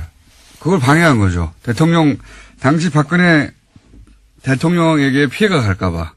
그것도 청와대의 지시를 받은 그런 정황이 있고 그렇게 해가지고 이제 당한 건 국민이죠. 그중에서도 실제 아이들이 죽고 그 유가족들이 무슨 죄가 있습니까? 유가족들이 가장 큰 상처를 받았던 것이죠. 그러니까요. 예. 예. 무슨 죄가 있습니까? 근데 그거를 정부가 했다는 거예요. 유가족들을 괴롭히고 특조위 활동을 막고 의혹이었는데 이제 최근에 이 흐름은 그 의혹들이 다 사실로 드러나는 국정원 관련해서 그렇고 해수부 관련해서도 그렇고 그 중에 하나입니다. 예. 그리고 또 연결해서 또 하나가 정부가 제주의 해군기지 반대 운동을 했던 강정마을 이거 진짜 오래된 거죠. 이것도 예. 이명박 정부 시절부터 시작된 건데 강정마을을 상대로 해서 정부가 34억짜리 구상권 청구 소송을 냈었어요. 오랫동안 괴롭혔죠. 예. 근데 이거는 이제 문재인 정부는 그 청구 소송을 취하하기로 했거든요. 예. 여기 대해서 이제 보수 신문들은 매체들은 당연히 법치주의 훼손됐다. 불법 시에 면죄부 줬다 비판하고 있습니다. 불법 시에 면죄부를 주고 또 그 불법 시꾼들이 부담해야 될 34억을 탕감해 줌으로써 국민 세금이 들어가게 됐다. 지연된 저는 황당무계한 얘기라고 생각되고요. 그리고 그 구상권이라는 건 그 당시 정부의 일방적 주장이죠. 일방적 주장이고 그런 식으로 따지면은 이쪽은 그럼 손해본 거 없습니까? 그 강정마을에 주민들의 동의 없이 해군기지를 만든다고 하는 과정에서 그 주민들이 받은 피해, 생업이 전폐되다시피 하고 서로 갈등이라거나 재산상 손실이라거나. 공동체 파괴됐어요, 완전히. 그럼요. 그거 다 합치면은 그보다 더 큰 금액일 수도 있는 것이고. 거꾸로 저는 정부를 상대로 소송을 해야 된다고. 예, 생각하는. 그렇죠. 그리고 또 하나는 뭔가면은 구상권 같은 걸 이제 청구하려면은 사대강 망친. 이명박 전 대통령 그리고 사대강 사업 좋은 거라고 이렇게 여론을 호도했던 언론사들 이 사람들에게도 구상권 청구해야죠. 요 보수 신문들이 다 구상권 대상이 됩니다. 그렇죠. 예. 그렇기 때문에 이건 저는 늦었지만 문재인 정부 들어서서 제대로 문제를 갖다가 지금 과거에 엉킨 문제를 좀 풀어가는 과정이라고 봅니다. 그때 당시는 이제 정부가 하는 일을 주민들이 감히 방해해 앞으로 다시는 그런 일이 없도록 돈으로 괴롭히겠다는 거거든요. 34억을 어떻게 냅니까 주민들이 말도 안 되는 건데 괴롭히려고 한 거죠. 괴롭히려고. 어찌 보면 우리 저항권이라고 볼 수 있는데 당연히 이제 잘못됐다고 여겨지는 또는 제대로 절차를 밟지 않고 진행되는 일에 대해서 그걸 반발할 수 있는 것이죠. 그걸 이제 막기 위해서 이렇게 돈으로다가 지금 이 똑같은 일이 어디서 벌어지고 있는가 하면은 노동자들의 파업에 대해서 손해배상 청구를 하고 있는 거예요. 이것도 이명박 정부 때부터 이렇게 시작된 맞습니다. 일이고 그리고 유엔 인권위원회에서 그거 그만하라고 하지 말라고 이렇게 계속해서 이제 지적받고 있는 일이거든요. 그게 세월호 집회로 인해서 피해를 입었다고 하는 상가들 모아가지고 이런 거를 또 하기도 했고 사실은 이명박 정권 시절부터 정부가 추진한 일에 항의하는 사람들 또는 그로 인해서 피해를 입은 사람들이 이런 집회를 하면 이런 식으로 소송을 통해 가지고 괴롭히는 거 정말 많이 했어요. 예, 그렇죠. 그런 거 정말 많이 했고 그 중에 이제 강정마을 주민들 같은 경우는 그 공동체도 파괴됐고, 이 생활이 중지된 거죠. 예, 그분들을 상대로 해서 정부를 상대로 까불면 끝장을 보겠다는 식으로 본때로 보여주는 소송이었기 때문에. 이걸 법률용어로 겁박한다 그러죠. 겁박이요? 겁박한다. 네. 과거에는 체류탄 쏴가지고 이제. 그건 못하니까. 시위하는 사람을 물리쳤다면 네. 이제는 이런 이제 손해배상 청구나 구상권 행사 등을 통해가지고 이렇게 겁박하는 거죠. 돈으로 소송하는 건 이명박 정부 시절부터 시작된 하나의 패턴입니다. 예. 그럼 진짜 괴롭거든요. 예. 당하기 시작하면. 그리고 이런 소송은 오래 걸리거든요. 아무리 명분이 주민들에게 있다 하더라도 실제 끌려다녀야 되는 거 아닙니까? 이거 진짜 괴로워요. 소송 당하기 시작하면. 그걸 정부가 멈추려 했다는 것이고요. 예. 자, 국민의당 얘기도 했고, 바른정당 얘기도 좀 했고, 정부 얘기도 했고, 한국당 얘기를 안 했네요? 자유한국당. 예. 제가 오늘이 12월 13일이죠. 예. 바로 1년 전에 어떤 일이 있은 줄 아십니까? 13일이면 탄핵안 통과된 직후인데요. 예. 통과된 직후에. 예. 지금은 바른당에 있다가 자유한국당으로 다시 복귀한 네. 김무성 의원이. 예. 작년 딱 1년 전 오늘 뭐라고 얘기했는가 하면은 새누리당은 해체하고 재산은 국고 환수해야 된다 이렇게 했거든요. 예. 그리고 그 당산이 뭐니 다 재벌들 예. 쥐어짜서 받은 돈이니까 그거 다 국고 환수해야 된다 그랬죠. 예. 예. 그래서 거기 그 당사로 다시 들어왔어요. 저는 1년이 지났지만은 예. 이 말은 정말 정확한 지적이었고 정당한 예. 문제 제기였다고 생각되고 지금 대한민국에 해체돼야 되는데 해체 안 되고 있는 조직이 2개가 있어요. 2개가 있습니까? 예, 자유한국당하고 정경련. 아, 정경련. 예, 정경련 여전히 그 50층짜리 건물 유지하면서 버젓이 있다는 걸 우리 국민들이 아마 요즘에 잘 안 나오니까 잘 잊고 그렇죠. 있는. 최순실 사태 초기에 정경련이 너무 깊숙이 관련돼서 정경련 해체 이런 얘기 막 나오지 않았습니까? 나왔죠. 그리고 예. 거의 뭐 해체되어야 마땅한 걸로 국민들이 동의를 사실 얻은 거죠. 예. 지금 그냥 조용히 시간을 보내고 있는데 조용히 그럴 지내군요. 문제가 아니라고 저는 보는 거. 정경련. 예. 그렇군요. 김무성 대표가 그때 다시는 안 볼 것처럼 정말 많은 얘기를 했고 그중에서 그 가장 치명적인 것 중에 하나가 자유한국당 재산 그거 재벌들한테 다 뺏은 거 아니야. 군사정권 시절에. 네. 그런 얘기를 본인 입으로 했어요. 본인 입으로 해가지고 그리고 실제 그때 당시 JTBC였던 것 같은데 JTBC가 팩트체크를 쭉 해가지고 엄청 많은 돈을 뺐었구나 하고 재산 목록 쫙 정리했었거든요. 네. 다시 들어갔습니다. 사실은 한국의 보수가 새롭게 태어나려면은 스스로를 해체하는 그 과정을 좀 반드시 거쳐야 된다고 봅니다. 사실 찬스였다고 저는 생각하거든요. 네. 보수정당 지지율이 왜 낮은지 잘 모르는 것 같아요. 그냥 현 정부를 반대하는 것으로 충분히 과거의 보수 세력을 직결시킬 수 있을 거라고 착각하는 것 같은데요. 이 문재인 정부가 지지율이 높은 건 여러 가지 이유도 있지만 보수가 너무 못해요. 현재. 뭔가 예전에 하다못해 천막 당사 같은 퍼포먼스라도 좀 있어야 되는데 아무것도 없이 그냥 이래가지고 이게 찬스를 놓치고 있다고 저는 생각합니다. 보수정당이. 망해 가고 있는 거죠. 근데 지방선거 이후에 지방선거 때 자유한국당이 원하는 만큼의 결과를 못 내면 흔들릴 거 아닙니까? 실제. 그렇죠? 그래서 지방선거를 기점으로 한 정계 대개편, 이런 가능성이 충분히 있지 않을까요? 국민의당이나 바른정당도 그것 때문에 움직이는 것 같고, 지금.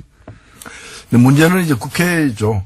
사실 국회 의석은 이제 다음 선거 때까지는 변함이 없기 때문에. 3년이 남았으니까. 예. 예. 변함이 없기 때문에, 지금도 보면은, 야당 지지율 다 합쳐가지고 30%밖에 안 되잖아요. 예. 다 합쳐가지고. 예. 다 합쳐가지고. 근데, 이제 실제로 국회 내에서 보면은 다 합치면은 의석이 50%가 훨씬 넘잖아요. 예. 그래서 이런 상황이 바뀌지 않기 때문에 이것이 가장 큰 문제가 되고 있다. 그래서 국회의 어떤 1년 전에 예. 2016년에 이렇게 만들어진 국회 정치 지형을 어떻게 돌파할 것이냐가 가장 관건이 되는 거죠. 만약에 예를 들어서 만약입니다만, 국민의당이 합의 이혼을 했어요. 그래서 한 20여 석 가까이 떨어졌습니다. 그리고 그 국민의당이 이제 정책 그 공조를 민주당하고 더 긴밀히 한다 하더라도 그럼 어떻게 됩니까? 대결 구도가 자유한국당과 바른정당과 국민의당이 합친 곳이 손을 잡고 한 20여 석으로 손을 잡고 그럼 100 그쪽이 더 많네요. 많죠. 네, 그쪽이 더 많네요. 국민의당이 어떻게 쪼개지는가에 따라 다른 문제죠. 네.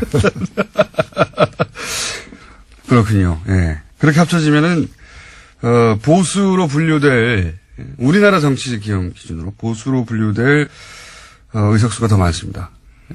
저는 그래서, 지금 집권 여당이 그 문제에 대해서 나름대로의 돌파할 방안을 내놔야 된다고 봅니다. 그 쉽지 않은 문제인데 어떻게 조언하시겠습니까? 저는 뭐 선거제도 개편이라거나 아하. 또는 개헌안이라거나 그리고 공수처 문제 몇 가지 주요한 그 이 핵심적 과제에 대해서 합의안을 만들고 그에 대한 어떤 연대 이게 이른바 그 개혁연대죠.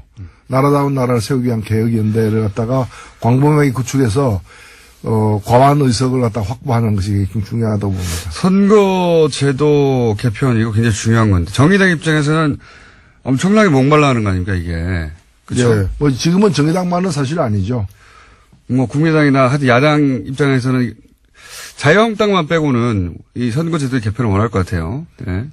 독일식 정당명부제 얘기도 계속 나오고 이거는 뭐 정의당이 수십 년째 진보 정당이 주도하게 맞던 건데 그 얘기를 다음 주에 한번 자세히 볼까요? 네. 왜 예를 들면 독일식 정당명부제 말은 많이 들어봤는데 정확히 뭔지 잘 모르시는 분도 많거든요. 우리나라에 딱 맞는지 안 맞는지 또 논란도 있죠. 예. 일단은 국민들이 지지한 만큼 그대로 이제 의석을 갖는 겁니다. 그러니까 정의당 같은 경우에 2016년 총선에서 작년 총선에서 7.3%의 정당 지지율을 얻었거든요. 정당 투표에서. 그럼 독일 같으면은 7.3% 얻었으면은 의석도 7.3% 갖는 겁니다. 맞습니다. 그러면 300석 중에 7.3%는 22석이 되는 거죠. 엄청나게 큰 거죠. 지금 정의당이 22석이라면은 저는 엄청나게 많은 일을 갖다가 정의당 혼자서 하는 것이 아니라 더민주당하고 같이 한다거나 해가지고 많은 걸 돌파해낼 수 있었다고 사실 생각되거든요. 정의당 입장에서는 아니 정육점 가서 소고기를 샀는데 730g을 샀어요. 집에 와서 보니까 200g밖에 없는 거예요. 왜 200g인가 하면 정의당이 지금 의석은 6%잖아요. 6석이니까 2%죠. 만일에 국회에서 총리를 뽑는다. 실세 총리를 뽑는다. 그러면 국민들의 7.3%가 정의당에게 자기를 대신해달라고 이렇게 표를 위임했는데 정의당이 국회 내에서 대변할 수 있는 것은 2%밖에 안 된다는 거죠. 5%가 없어져 버렸어요. 그래서 이건 정의당만이 아니라 어떤 정당이든 민심을 얻은 만큼 국민으로부터 지지를 받은 만큼 권력을 행사하는 그런 선거제도로 그것이 독일식이든 영국식이든 무슨 식이든 간에 뭐 영국식은 아닙니다만은 연동형 비례대표제라고도 부르는 그런 선거제도로 바꾸는 것이 일단 공정하다는 거죠. 그게 듣기에도 당연히 합리적인데 우리나라 비교해 보시면 우리는 49.9%를 받아도 50.1% 받은 사람 한 사람은 뽑거든요. 그러니까 49.9%를 지지하는 사람들을 대변하는 의원은 진출을 못하는 겁니다. 그런 거죠. 정의당도 7% 정도를 전국적으로 받는데 7%만큼의 의석수를 못 얻는 거죠. 선거제도 때문에. 어떤 그 지역 정당이 아닌 전국 정당이 있어가지고 모든 선거구에서 나가가지고 다 30%를 받으면 지지율 30%인 정당은 지금 굉장한 거 아닙니까? 두 번째 정당 정도 돼야 되는데 모든 지역구 나가가지고 출마해가지고 30% 받으면 다 떨어지는 거죠. 그렇죠. 한 사람도 당선자가 없는 지역구에서는. 없는. 그래서 이런 이 맹점을 갖다가 좀 바꾸는 선거제도 개편이 무엇보다도 시급하다 이렇게 보입니다. 그걸 다음 주에 자세히 구체적으로 얘기를 좀 해보죠. 네.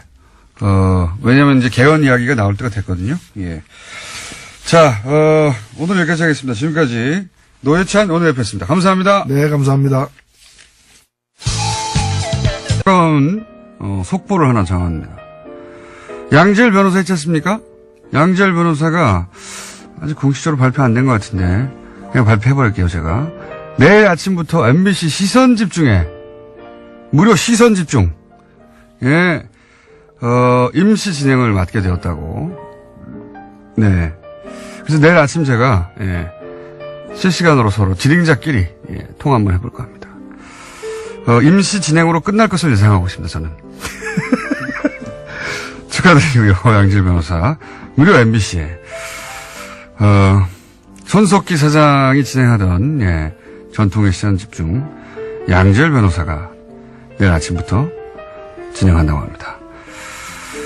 그리고 또, 어제 유시민 씨가 청와대 청원 게시판에 직접 등판을 했어요.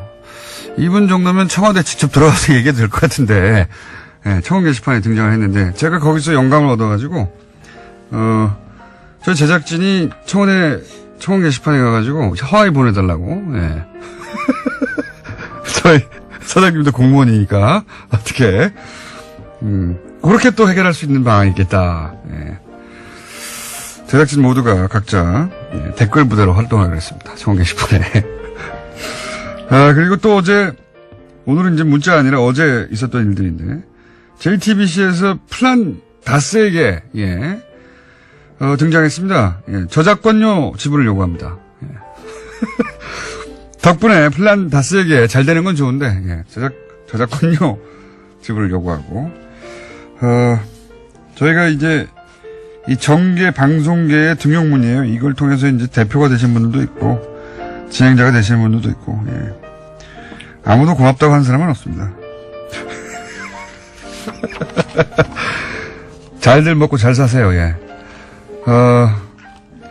사실은 어제 TBS 사장님이 딜이 약간 들어왔어요. 고기를 사주시면서, 하와이 말고 괌이 안 되겠냐고 딜이 들어오셨는데, 일단, 저희가 압박수단으로 청와대 청원 게시판에, 하와이 청원해보고 있습니다. 그 외에 오늘 문자들도 하와이 보내줘라는 얘기 많이 있고요. 그리고 어제 이제 JTBC 앵커 브리핑에서 플란 다스에게 주인 네로의 할아버지 이름이 예한 다스였다는 이야기. 이것조차 저희가 미리 얘기했다. 한 달 전쯤에. 더구나 이것은 저희한테 저작권이 없고 시청자가 아니죠. 청취자 게시판에 등장했던, 저작권료 정식으로 이것도 역시 청와대 청원 게시판에 JTBC를 상대로 내도록 하겠습니다. 여기까지 하겠습니다.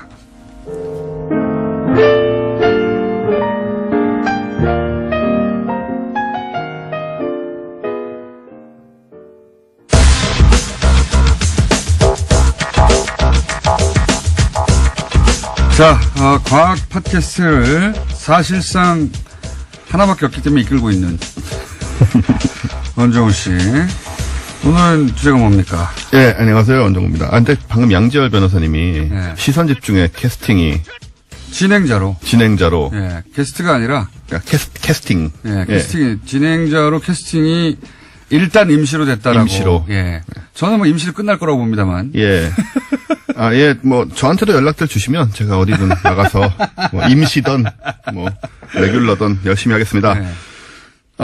오늘은 성탄절도 다가오고 또 겨울 하면 어쩐지 커플의 계절 이런 느낌이 왠지 좀 있어요. 실제로 그런지 모르겠는데.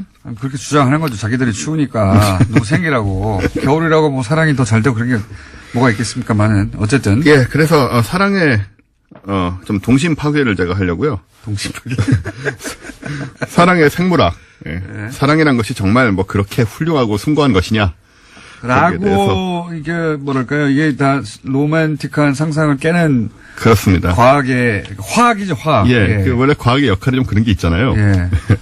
그 이야기를 좀 해보시려고. 네. 일단 사랑은 숭고하고 순수하다.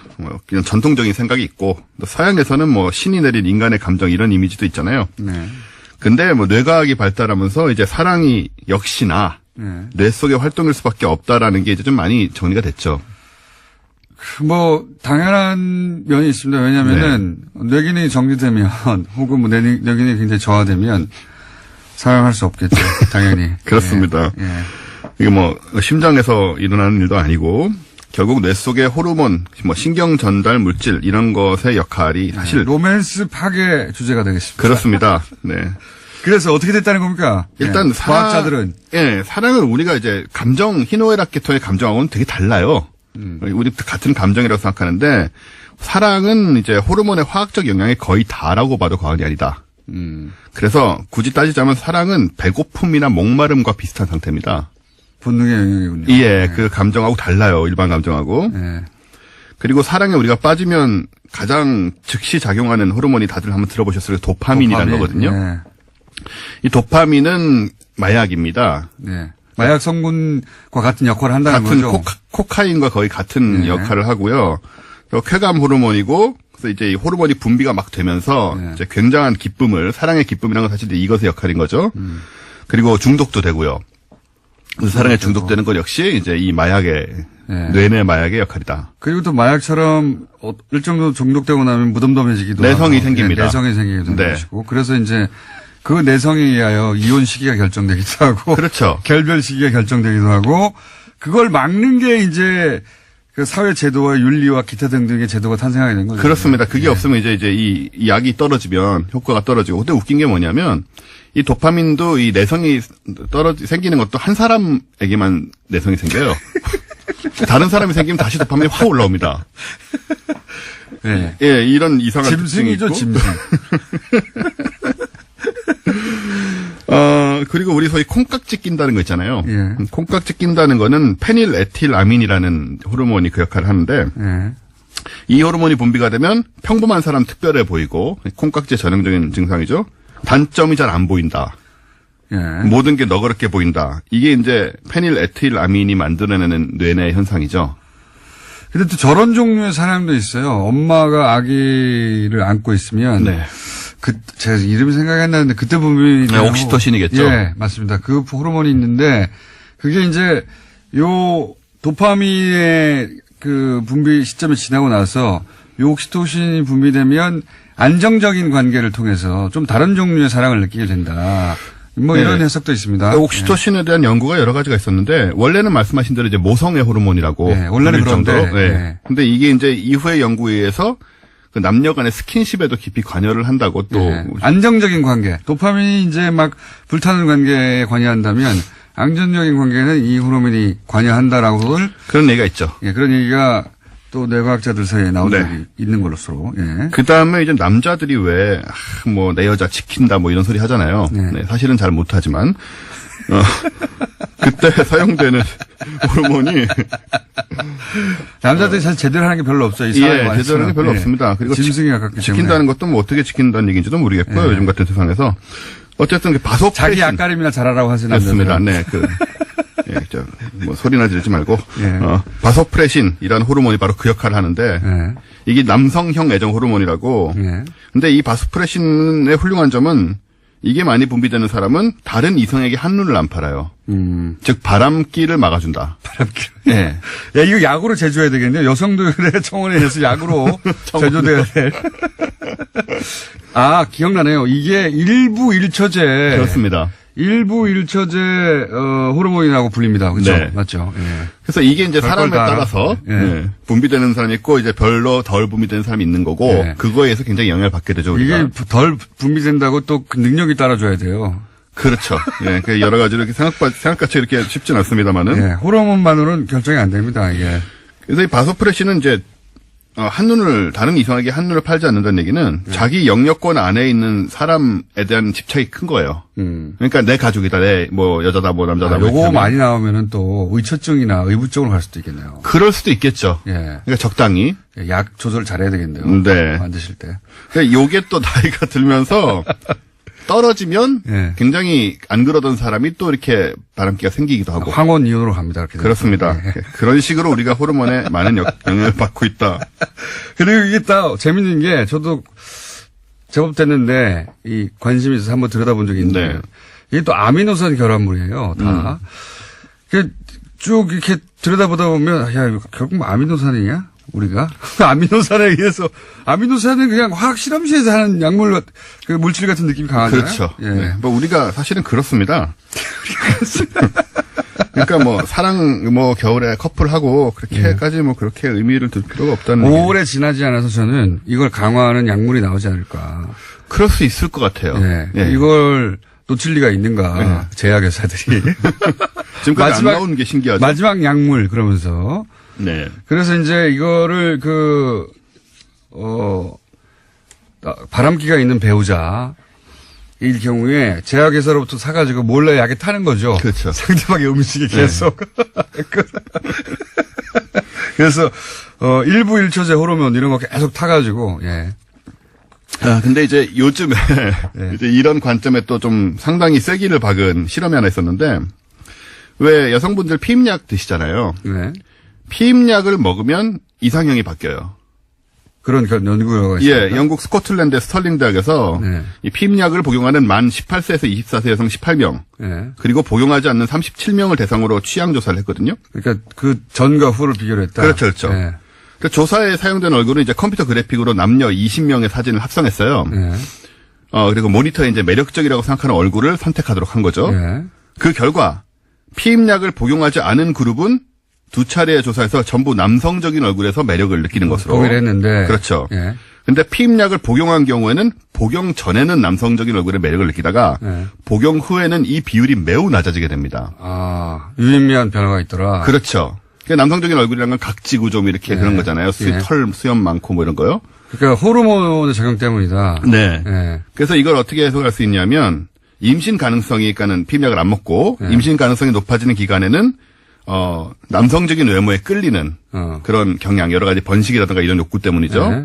그러다가 피임약으로 이제 임신 가능성이 낮게 되면 이성 취향까지 훨씬 덜 남성적 혹은 좀 여성성 자기가 익숙한 모습으로 변하는 겁니다. 그래요? 네.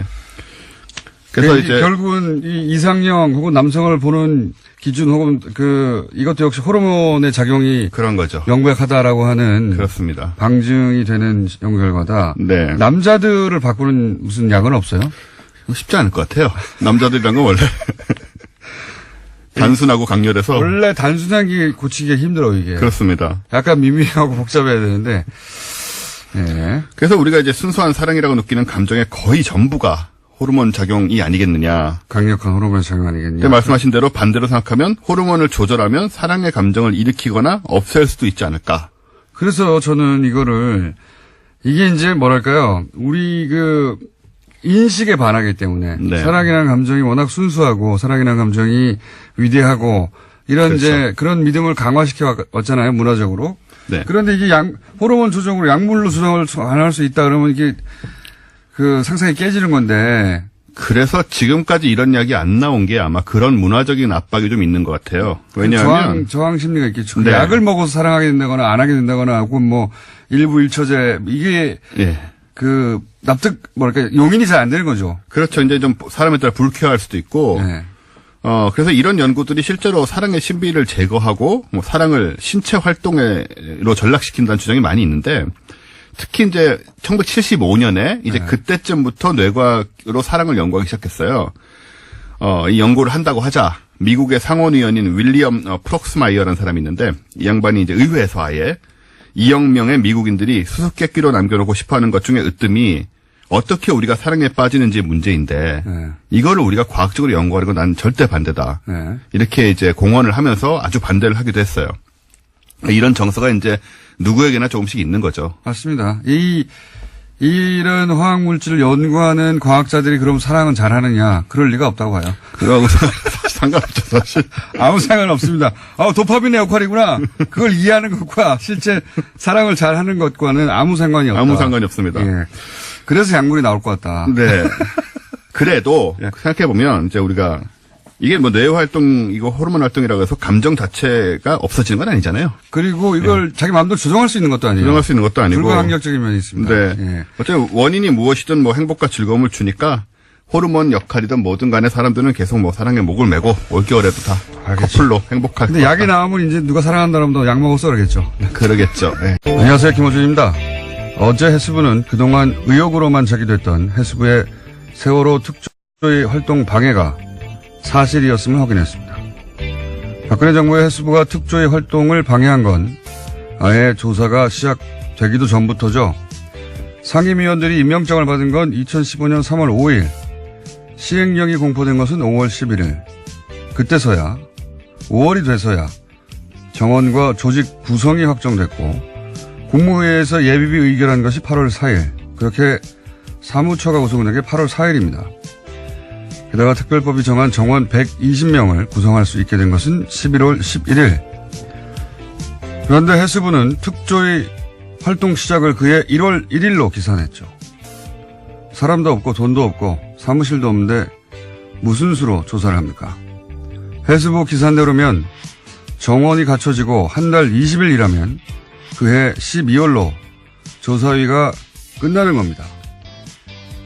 이건 해도 해도 너무한 말도 안 되는 해수부의 억지인데 조선일보는 세월호 2주년 사슬로 세월호 특조위는 주목할 만한 조사 결과를 하나도 내놓지 못하고 비용만 썼고 광화문 유가족들은 천막에서 단식하고 고함만 외쳐댔기 때문에 세월호 문제가 해결이 안 된다면서 말도 안 되는 억지를 부린 정부가 아니라 유가족과 특조위를 질타하고 광화문 유가족 천막부터 걷어내라고 썼었죠. 조선일보가 보수 이념 지지하는 것은 불만이 없습니다. 하세요. 하는데 세월호 참사 해결을 위해 유가족과 특조위를 공격하는 게 이게 이념과 대체 무슨 상관인가요? 그냥 박근혜 정권 하수인 그거 한 거 아닙니까? 김어준 생각이었습니다.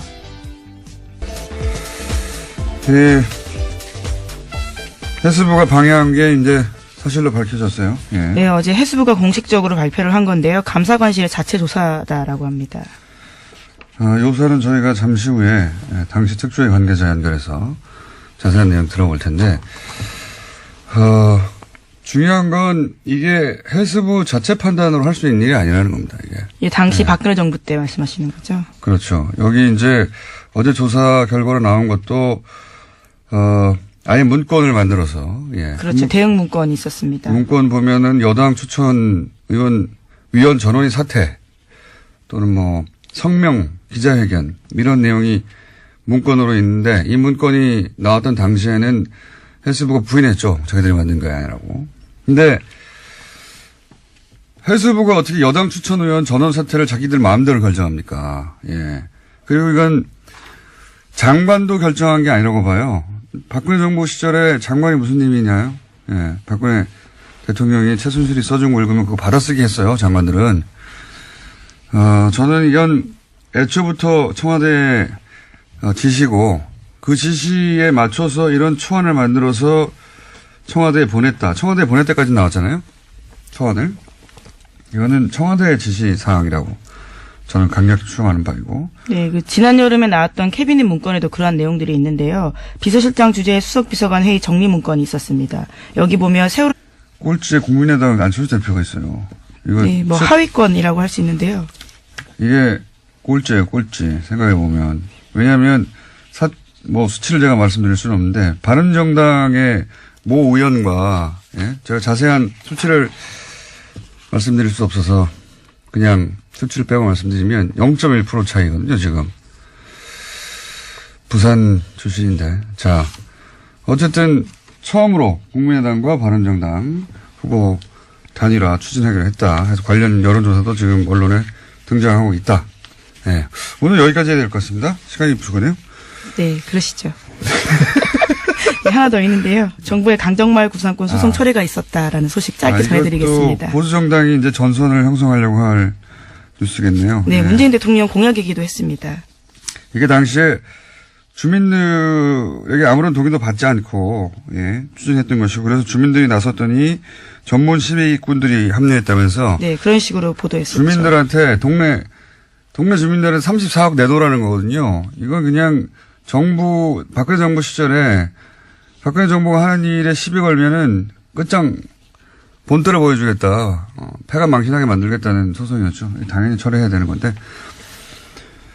요걸 이제 그 전선으로 만들어 보려고 보수 매체는 나설 거라고 봅니다. 자, 여기까지 하겠습니다. 시사인의 김은지였습니다. 감사합니다. 바로 요서군요. 예. 법무부인 동안의 사무장, 뉴스공장의 영장 전문 해설 전직 판사. 이정열 전 부산판사 연결됐습니다. 안녕하십니까? 네, 안녕하십니까? 네. 예상하셨겠지만, 네. 자, 그동안 동어 반복을 쭉 해왔기 때문에 흐름의 관점에서 한번 짚어주십시오. 예.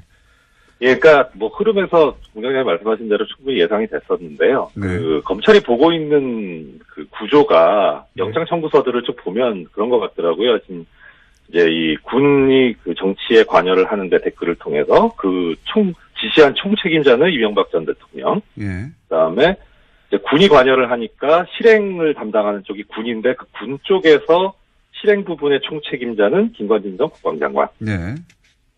그런데 지금 이제 오늘 그 영장 청구 기각된 김태효 전 전략기획비서관은 이 청와대하고, 그러니까 이명박 전 대통령과 김관진 전 장관을 연결하는 고리죠. 그렇죠.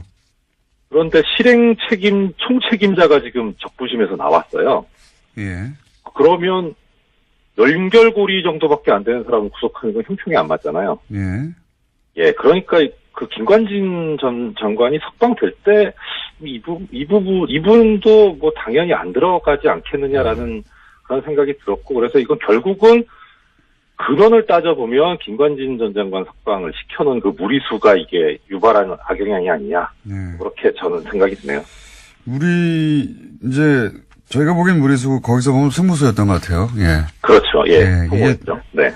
이렇게 뭐 말들이 많고 예, 논란이 있고 뭐 비난 여론이 있더라도 이렇게 한번 석방해 놓으면 나머지가 편하다. 쭉쭉쭉 그렇죠. 다 연결해서 기각해 버리면 되니까 젊었을 때부터 최측근이었거든요. 그러니까 이 사이버 사령부가 대선에 개입한 사건 그 관련 회의의 주재자였어요.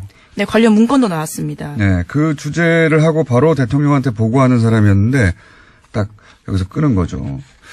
그리고 이제 밸런싱이라고 제가 계속 표현해 왔는데 전병헌 전 수석이 사실은 이게 뭐 당사자는 기분이 나쁘겠으면 논평을 하는 입장에서는 MB가 살렸다고 계속 제가 주장했는데 또다시 영장이 기각됐고 요 사안 묶어서 저희가 잠시 민의로 다뤄보겠습니다. 다음 뉴스는 뭡니까? 네, 관련해서 국정원 이야기들을 또 안 할 수가 없는데요. 2013년 국가정보원이 박근혜 전 대통령에게 최동욱 당시 검찰총장의 문제점을 지적했다라는 보도가 있습니다. 그러면서 보고서에 이런 내용이 쓰여 있는데요. 외부의 힘에 의한 특단의 조치가 필요하다라는 겁니다. 당시는 국정원이 댓글 사건으로 검찰의 수사를 받고 있었는데요. 이후에 최 전 총장은 혼외자 의혹이 불거지면서 불명예 사퇴했습니다. 이건 뭐 모두가 그렇게 생각하지만 물증을 잡지 못하는 최동욱 전 총장을 찍어낸 게 결국은 국정원 발 아닌가 생각해 왔는데 그 근거가 하나 나온 거죠. 그러니까 이게 국정원은 당시 이제 범죄 피의자였단 말이죠. 예. 네, 그렇죠. 수사를 받는 대상자였습니다. 강도가 수사관을 날린 거죠. 예. 나 저 사람한테 수사받기 싫어. 그랬더니 그 감독 기관인 청와대가 오케이 날려줄게 하고 날린 거죠, 이게. 예. 네, 외부의 힘에 의한 특단의 조치가 필요하다라는 문구가 특히 눈에 띄는데요. 당시 이후에는 최 전 총장이 언론 보도를 통해 가지고 굉장히 곤혹스러운 상황을 겪었거든요. 여기 이제 외부의 힘은 조선일보라고 바라볼 수도 있고, 예. 그리고 특단의 조치는 이 소위 혼외자 사건일 수도 있고, 여하간 이렇게 보고를 하고 강도가 수사관을 날려주세요 하니까 청와대가 오케이 하고 날려주는 이게 같이 범죄 집단이죠. 강도가 날려달라고 하니까 날려주는 게 조폭 집단이고.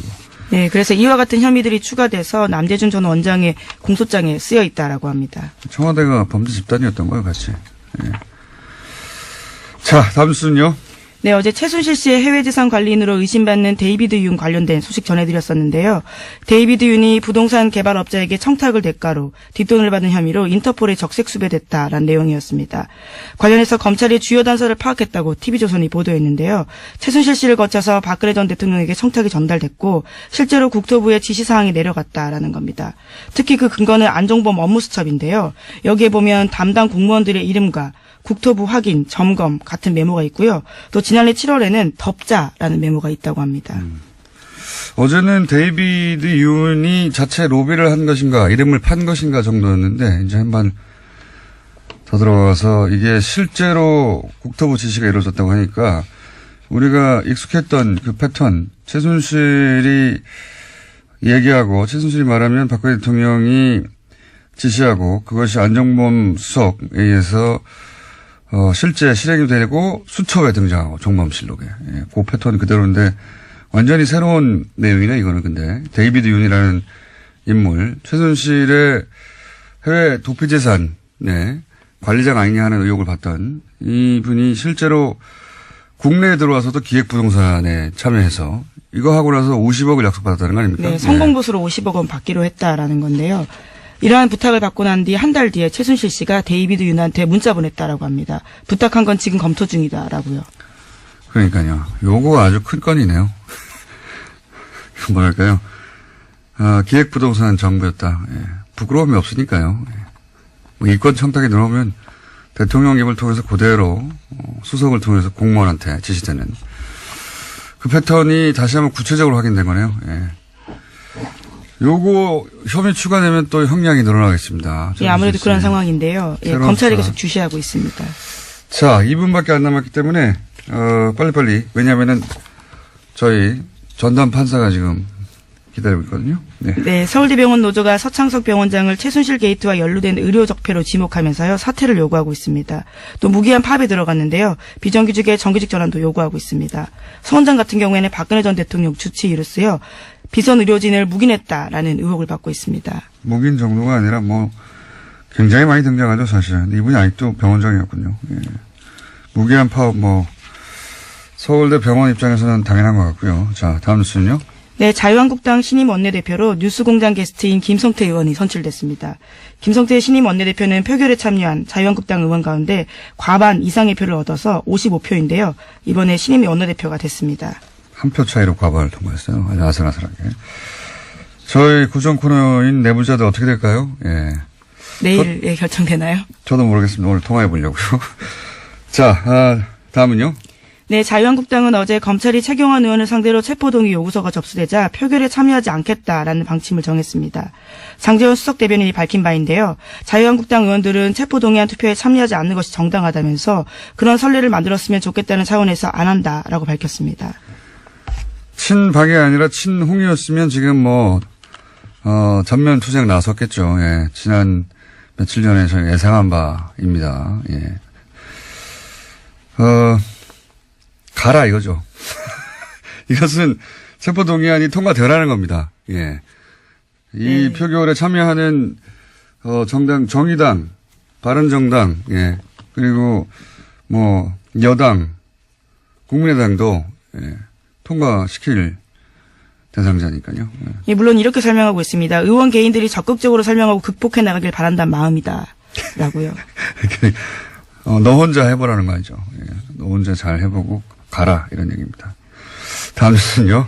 네, 국민의당과 바른정당 부산시당이 내년 6월 지방선거 때 후보 단일화를 추진하기로 했습니다. 두 당의 부산시당은요, 그제 부산시 의회에서 기자회견을 열고 정책 선거연대 협의체 구성 공동 합의문을 발표했습니다. 그리고 내일 부산시 의회에서 안철수 유승민 대표와 의원들이 세미나를 열기도 합니다. 첫 사례네요. 예, 선거연대 한다고 계속 얘기해왔는데, 근데 관련해서 리얼미터가 실시한 부산시장 적합도 여론조사 결과가 재밌습니다.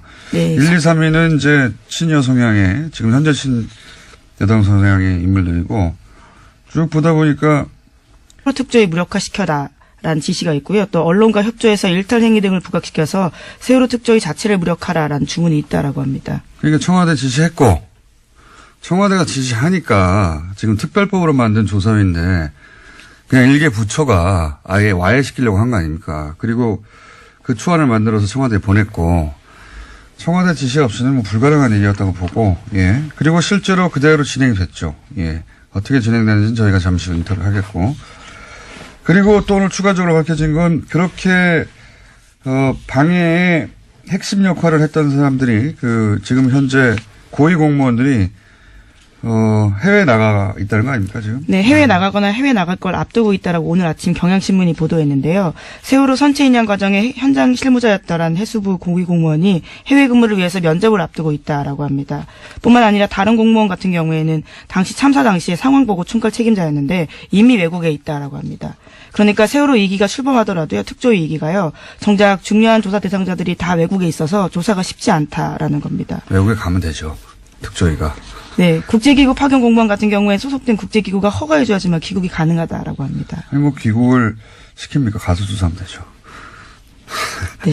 이렇게 해서 피하면. 글로벌 특조위로 거듭나는. 예. 이 조사를 피하려고 하는 거니까, 명백히. 예. 조사에 차질을 빚는다고 미리 말할 필요 없어요. 예, 심지어 참사 책임자였던 당사자 같은 경우에는요. 감사원 감사에서도 한국 성급에서 돈 받았다는 사실이 드러나서 정직 3개월 중징계 받은 바가 있는데도요. 징계일로부터 1년 6개월이 지났다라는 이유로 해외 파견했다라고 합니다. 이제 다 빼돌리는 거죠. 예. 좀 당연한 이야기인데 이기 특조위가 좀 더 강력해졌으니까 필요하면 뭐 해외 출장을 단체로 가서라도 꼭 조사를 해야 된다고 봅니다. 예. 그냥 이미 사실로 밝혀졌는데 어떻게 그냥 넘어갑니까? 자, 다음 순요. 네, 김태호 전 청와대 대외전략기획관이 구속을 피했습니다. 김 전 기획관은 이명박 정부의 군 댓글부대 관련 혐의를 받고요. 어제 영장실질심사를 받았습니다. 서울중앙지법 강부영 영장전담판사가 밝힌 바에 따르면요. 객관적 증거 자료가 대체로 수집됐고 주요 혐의 사실에 대한 피의자의 역할 및 관여 정도에 대해서는 다툴 여지가 있다라고 밝혔는데요. 관련된 공범들의 수사 및 재판 진행 상황, 피의자의 주거 및 가족관계 등을 종합하면 구속할 사유와 필요성, 상당성을 인정하기 어렵다라는 겁니다. 계속 보던 문구인데 구체적인 내용은 저희가 또 영장 해설 전담판사가 대기하고 있기 때문에 이게 뭐 그 김관진 석방 때부터 쭉 이어지는 흐름이죠. 이명박 전 대통령 관련해서 김관진, 임관빈, 김태호까지 사실은 한 단계만 넘어가면 이명박 전 대통령한테 네, 그렇죠. 건너가기 직전에 피의자들인데 이건 군이 대선에 개입한 사건이거든요. 네, 심지어 실무 책임자 같은 경우에 2심까지 징역형이 나왔습니다. 이태하 심리전단장이라고요. 실무 책임자들은 이미 범죄 사실이 인정됐는데 법원에서 그렇죠. 그 예. 지시한 사람들이 다 풀려나는 거예요. 그리고 이 김태호 전 기획관 같은 경우에는 소년 책사로 불렸거든요. 왜 소년 책사로 불렸냐면 2년이 오래됩니다. 서울시장 시절, 그 시절 굉장히